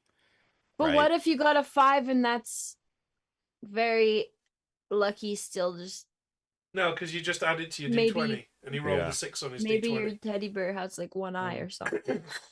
Okay, so with a 14 on the roll d20, the spell is successful. Marlo, Okay. what are you transforming him into? I'm a teddy bear, A teddy bear. Is it going to be a stone teddy bear or a fluffy one? fluffy teddy bear, Fluffy teddy bear. a light fluffy teddy bear. Okay. Right. Marlo, if you want to describe what the spell looks like and how it appears to everyone else. Right. So I sit there. Let me just do a quick. I'll reopen this. All right. I grab my spell components out of my little pouch. I mumble the words. I make the hand gestures, and I go, "This is only going to sting a little bit as I don't resist." As I touch hit Mr. Pomp on the shoulder, and watch him suddenly shrink down to look, and he looks like Ted. You say, So- this is only going to sting a little bit. Yeah. Don't resist. Don't And resist. you put your hand on my shoulder as I'm going, what? We're trying to do this to reduce panic for Mr. Pump. And he just gets like a don't resist. He's like, So, given that it was a 14 that you rolled Mm. on the d20, you don't turn into a teddy bear. oh Oh shit. boy. You turn into a cuddly toy of a very angry bun bun.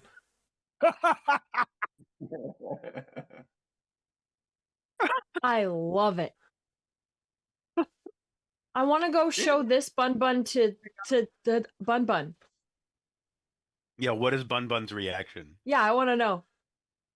I go grab the teddy bear from you and go and show it to Bun Bun and go like this. Be like, Mr. Pump. But the jackalope just kind of looks over, goes here, and then double takes. It's like you can see his little horns. There's like little bits of like energy crackling on his horns. It's like, what the fuck is this? Well,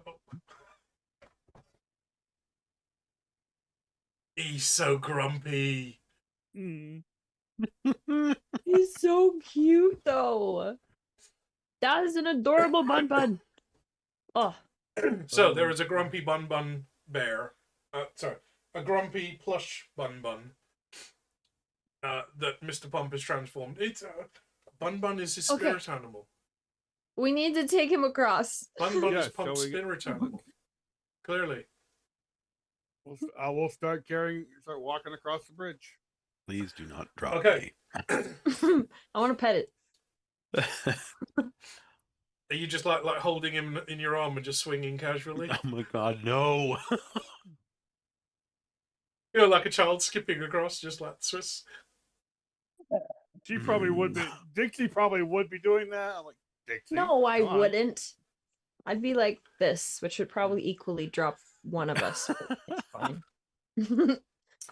Okay, Well, then walking what behind what it. order are you crossing the bridge in? I'll go first, I'll go right behind her, keeping an eye on both of them. which means that you and Mr. Pump go behind me. Well, I thought you were carrying Mr. Pump. Oh, you gave him to me? Oh yeah, I showed You him to grabbed Bun him to Bun. show Okay, to the Bun Bun. you're right. I still have you still Mr. got Pump. him. Okay. Okay, then Mr. Pump and I are going across. Mhm. Okay, give me 1 minute, guys, because I'm just checking chat. Follow behind. No. With that feather fall on standby. Oh, you do have Doritos. What is that? Zesty? No, it's just regular nacho cheese. Those are good. Yeah. The bag looked orange in the camera, It is. so I thought Orange. zesty. It is orange. It's Yeah. just like the European. Yeah. There's a new garlic one that is delightful. What is it called? The garlic Doritos? Extreme garlic parmesan, and it tastes like a mixture of Cool Ranch and garlic, and it's so good. Sounds Gotta try really them. tasty. So just I quick don't shout know. out there to VJ, who's always lurking in my chat. I know he's in Australia, so he's probably asleep and has left it on in the background. So, dude, you're gonna have some really shitty dreams tonight. Thank you as always for supporting. VJ about a is one of stuffed bunny. Yeah. VJ is one of the few of my what's the term? Friends? VIPs. Friends. Friends. I don't use that word often. Takes him a little bit. But thank you all. As always, thank you for supporting VJ. Always a pleasure to have you here, even if you're usually quiet and modest.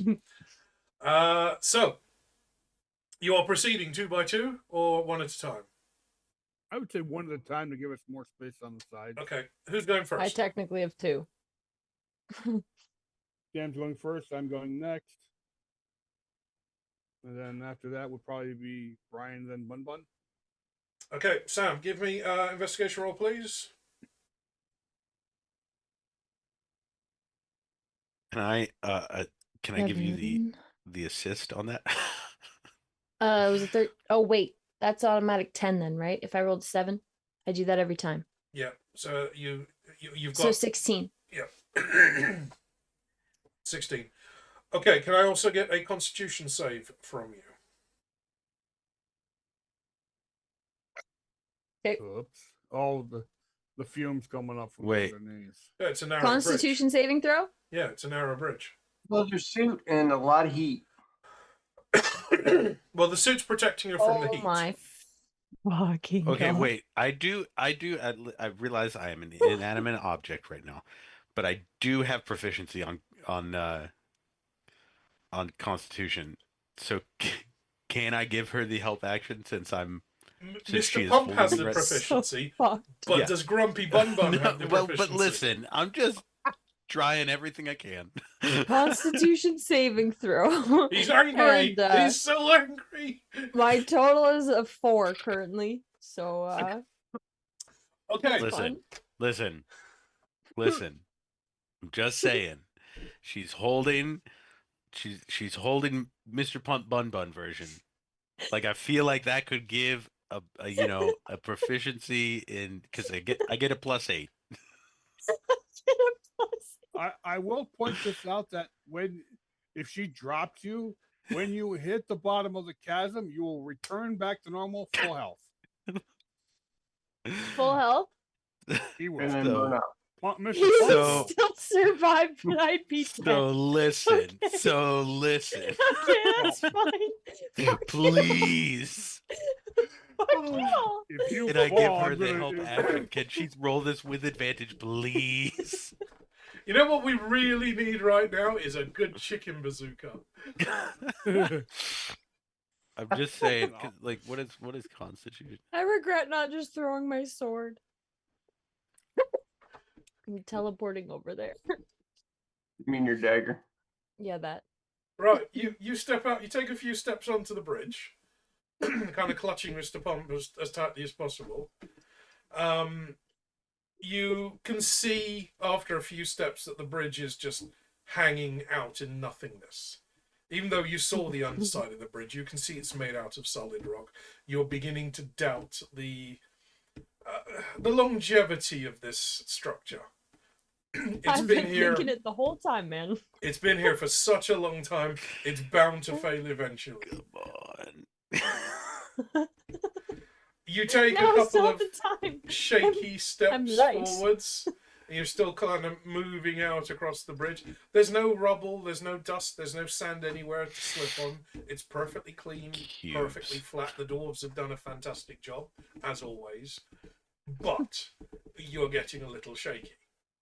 I mean, just Now- a handrail. Could they not put in like a single hand? Doesn't even have to be on both sides. Could just be on one. You know, just a little handhold. Maybe would be... just like a rope that you goes know, from one side to the No, other. You can anything. hold All on to about as you mining go safety, across. but- Just It's basically the health and safety department in the Death Star. It's like, dude, we need Yeah, a right. handrail right here. we natural don't have the budget selection. for it. Okay, Sam, you need to make an amendment to your character sheet. Given Why? that 4, you have a mild case of vertigo. Personality traits. It's not a personality trait. So not specifically a fear of heights, but you getting the kind of spinny, kind of, "Ooh, I don't like this" kind of feeling. It would be under your claws. Okay, I put personality, vertigo, skills, lava quality, room flaw. sucks. Done. Now Um, this may manifest itself later as PTSD. That's rude. does the Do you see the things I do for you? the stuffed bun bun, does it have a kilt on? This one doesn't, but No.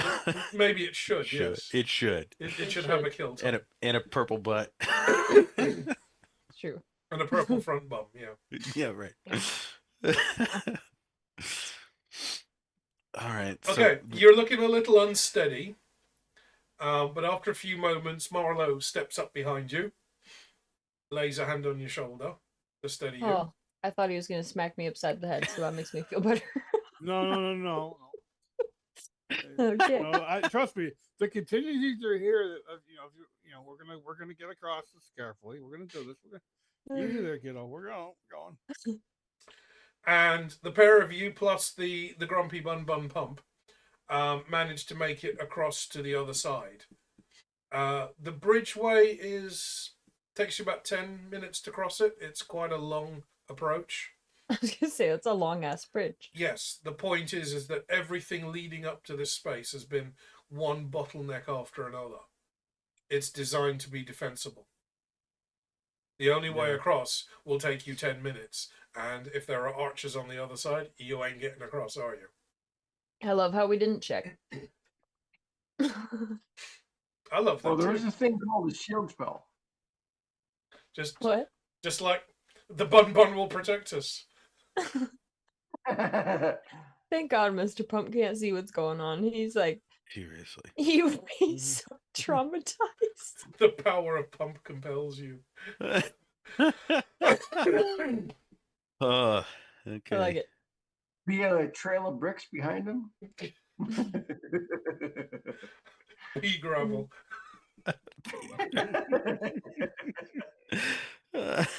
Slightly yellow pea gravel. Pea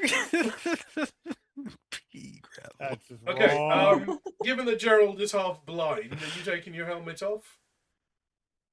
Yeah, I'll open the helmet up. Okay, you slap the spot on the back of your neck, and the helmet starts to Before you retract in start segments. Before you start having Hmm. clown nightmares. It suddenly got warmer in here. Are you following them across? Yeah, I'll follow him across. Okay. So the entire party moves across to the other side. You can see that once you get across, what looked like a ledge from where you were is actually another carved out plateau of rock. About half the size of the one that you've come from, but it's actually a lot bigger back here than you thought. You have the dais in two sections, two raised areas on either side, and a higher raised section in the middle. And on it appears to be basically a rock carved in the shape of a comfortable sofa cushion.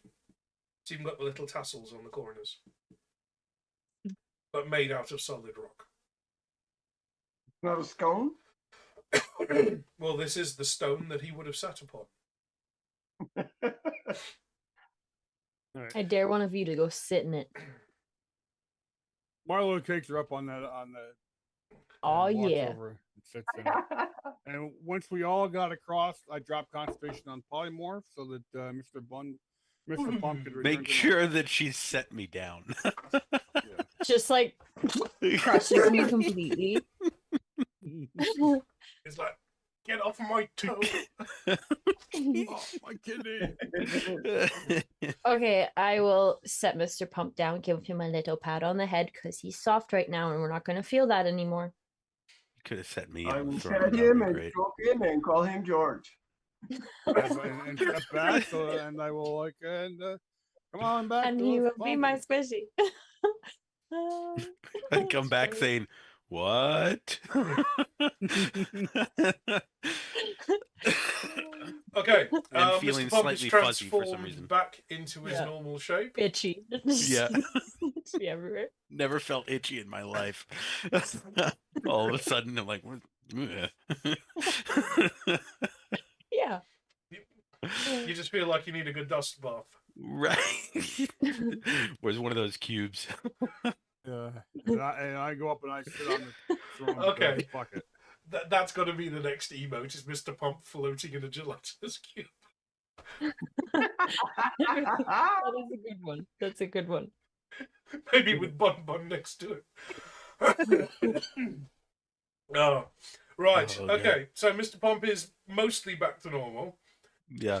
There's still a little confusion and some residual PTSD from the trip. Uh, It's not the first time we travel public transport, is it?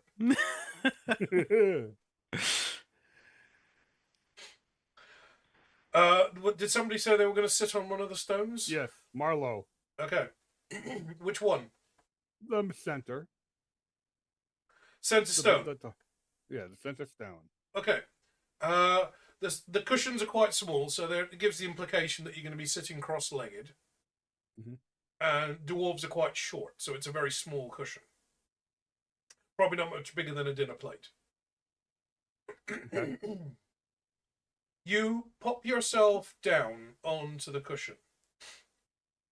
The rest of the party see Marlowe freeze in place whoops.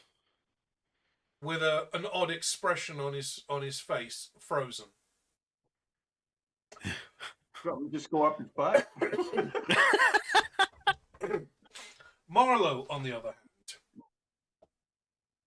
the moment you sit down, cross your legs, and basically sit still, everything goes black in front of you.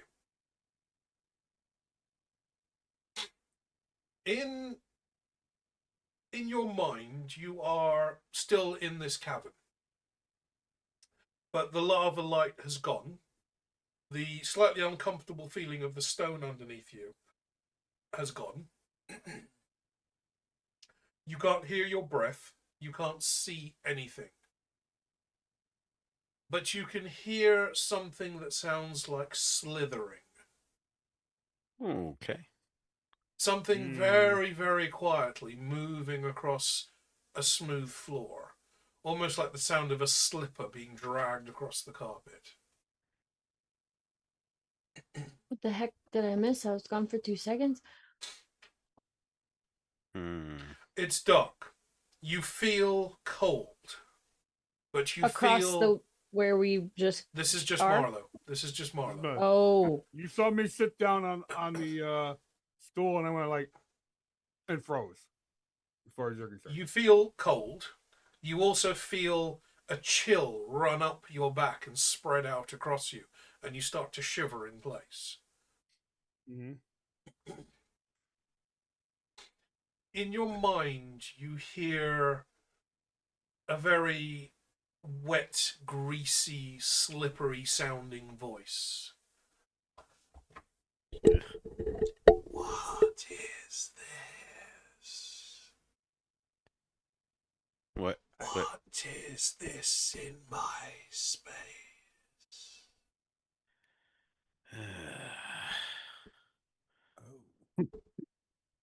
what did it say?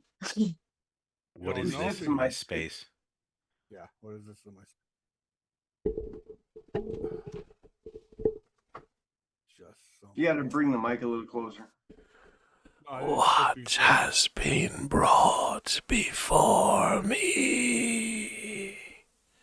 New flesh, new mind, new darkness, new fear.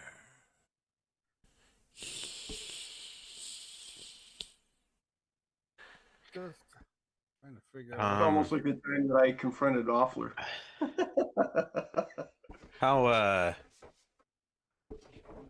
How concerning is it, like, when we see him frozen? Like, is it Like enough for fear on face? Yeah, like what kind of expression would he have, or is it just a The expression on his face is like he sat down on a chair and there was something sharp on it.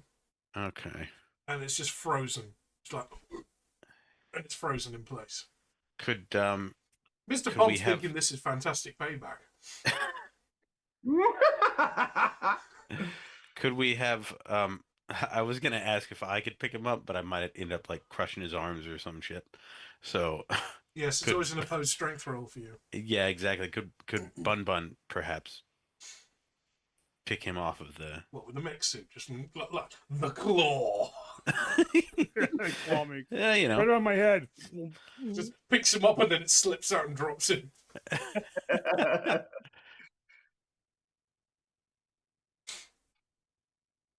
I didn't. In Marlowe's mind, the slithering sound seems to be moving around you. You cannot move, Mm-hmm. but it seems to be moving around to your left and then behind you. And it just keeps muttering the same words. What is this? Something new. Who are you? Something with fear. Yes, I can smell the fear. I can taste it. I shall feed upon it. Don't like that idea. It's always fun Who when are you you confront a again? deity. That's why this is what I'm trying. Like I just said I don't like that idea. Who are you? If I may be so bold to ask. You can't speak. Okay, I can't even think it. You can't move. You can't see. You can't speak. You can only hear this thing in your mind. Okay. That's, The rest of the party, Marlo is frozen on the cushion. Are you taking action? I'm Anybody afraid. order pizza? I'm a.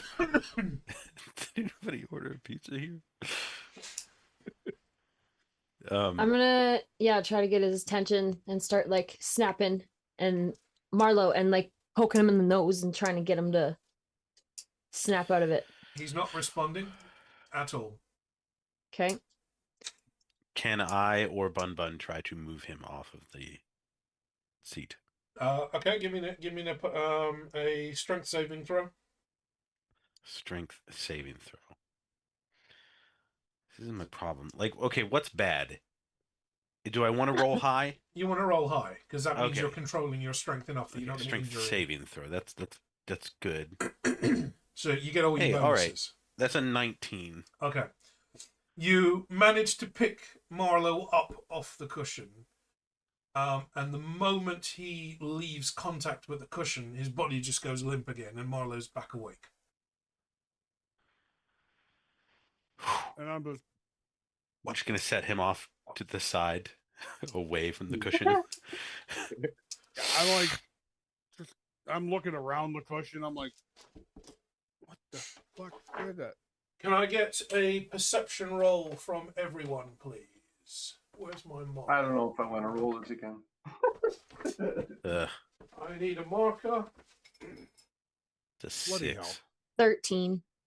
Same. I rolled a 13 as well. 4 plus 9. God. Can Marlo remember what he just saw in there? Or heard. Like I can ask. You will find out in a moment. Okay. I got a 14. So 14, 13. I had a 6. We'll not talk about that. Wow, I did a critical fail last time, and now I get the highest. What was Sam's? Does anyone remember?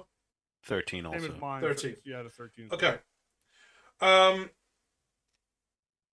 DC was 12, so Brian definitely. Yeah. You see, just behind where Marlowe was sitting, in the dirt, seems to be a symbol smeared on the rock face. Now, I would say that they've like kind of drawn it in the sand, but there's no sand here. There's no dirt. There's no nothing on these floors. They are pristine. It looks like it's been smeared with a wet finger in some way, and it's just dried there or remained there like a smudge on a mirror. It is that symbol. Do we Snake with a recognize really this? big eye. It is a symbol you have seen before, yes. Yeah. This was that in the room where the dwarf had in the barricaded room. Because that these were the symbols of the dwarves that they used. So this was indeed in the room that the dwarf had barricaded himself into. Google. Hello, insert name here. But Why do you smell of carrots? Let's not talk about it. Do you recognize this symbol? Google's looking around the cavern. I do like the ambiance here. They've done great work with the lighting. The symbol. Oh dear. Yes, we saw that one earlier, didn't we? Yes. That's Evil. the symbol. Something about evil. That's the symbol for the summoning dark. Right. Someone has invoked the darkness here. Insert name here. Yeah. That's not great. No, insert name here. This is bad. This is very, very bad.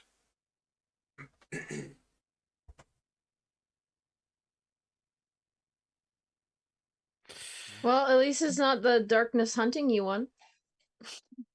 It might be Yeah. soon. Yeah.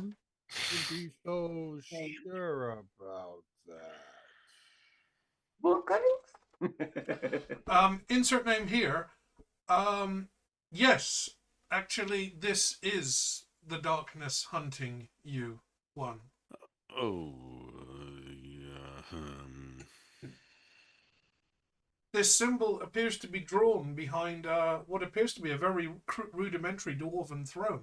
Did anyone sit in the seat? No. Marlowe raises Yep. his hand sheepishly. Yeah. Okay. Insert name here. Are you attached to this person in any way? Perhaps not any longer. Careful. I do have another one of those. And then I will launch you off the bridge. Turns you back into a teddy bear. And chuck you off the bridge. Over the ledge. It's my fault. I dared him to do it. Turns him back into Oh. a bun with the symbol of the following dark tattooed on his butt. Yeah. I should do that. Oh, yeah. Planned it. All right, so I did think about sending you this for Christmas, but it wouldn't fit in the box. Me? Yeah. That's very nice. It's adorable. Look at the thing.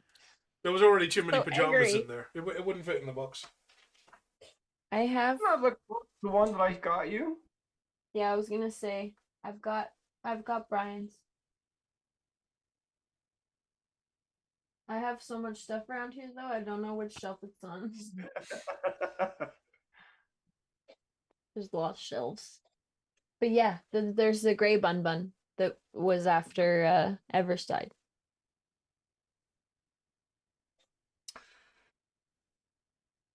Okay. Marlowe. You as yet are feeling no ill effects. Okay. Just a little shaken from the experience. Do You have a piece of paper with a black dot on it. Mr. Pump, are you impressed at the level of tidiness in the throne room? Yes. As a professional, as a sanitation professional for most of your existence, you are actually in awe of those green gelatinous Roomba cubes that are keeping this place utterly spotless. Are there any other symbols? Because there were two other cushions, right? Yeah. Are there any symbols on those? No. Of course, you You had to chose sit the on the center center one. one, didn't you? Now, the middle cushion is the one that was raised the highest, Right. and that's the one that the symbol is kind of smeared on the floor behind. I'm gonna ask Google, is there anything we can do? Insert name here.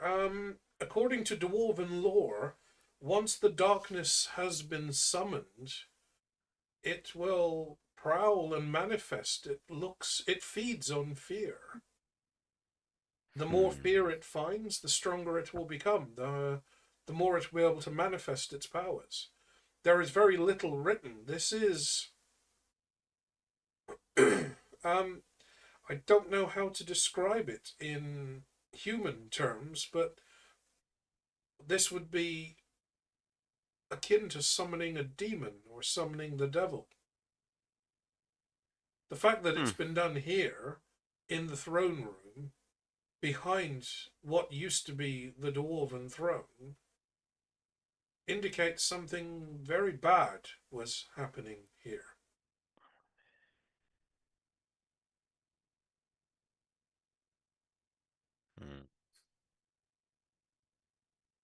We need to get Dawson playing.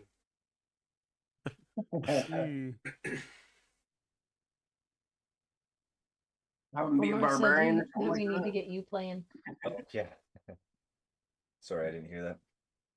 Get Dawson some dice. He can't roll any worse. Yeah. Yeah, I roll like shit, so wouldn't be bad. Too bad. I mean, come on. Okay, you are on the other side of the bridge. You're still in the cavern. You've found the symbol of the summoning dark smeared on the floor behind the throne. And that is where we are going to stop for tonight. Okay.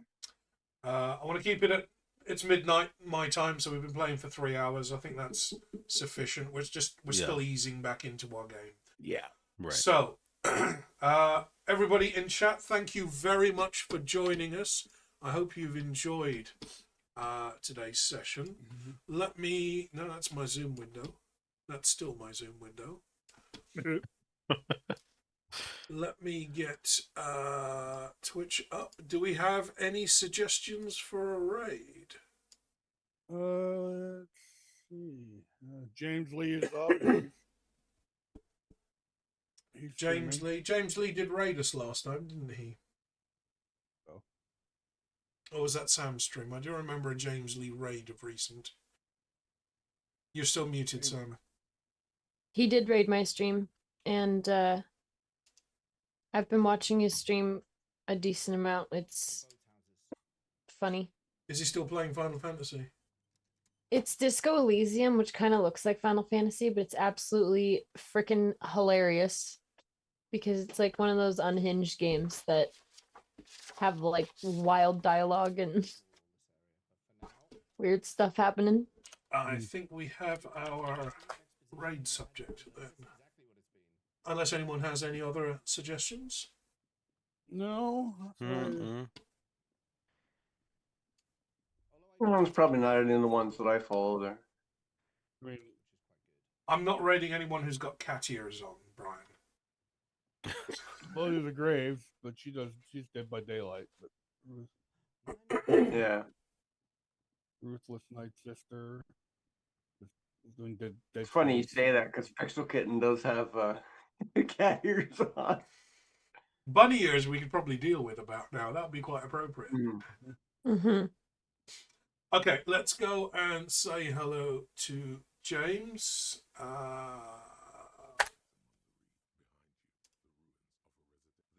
So, everybody, thank you for joining today. Thank you to VJ. Thank you to Diamond.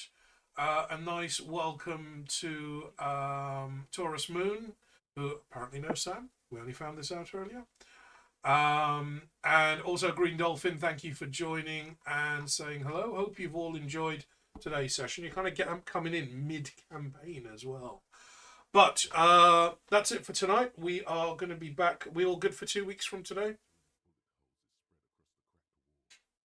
That's gonna be tricky Yeah. for me. So that will be the Saturday the 21st. Now- Mick will be here, but Oh, he can watch. Well, I'll have to double give check. Mick we'll give Mick a character sheet. He can join. yeah, I was gonna say like I can still do it. Have him join. I'm flying home on that Saturday from Oklahoma. I'm not sure what I gotta double check my itinerary. It's in Okay. the email. Not to worry, but I might be late. If I make it, I'll be late. It's about the best I can say to that. okay. Well, we'll pencil in the 21st. We seem to be sticking to this 2 week schedule, apart from some odd misses here and there. But Saturday's working for everyone, and I'm good with Saturdays. Say bye to stream before it goes. Okay. Thank you very much. Bye. See you next time.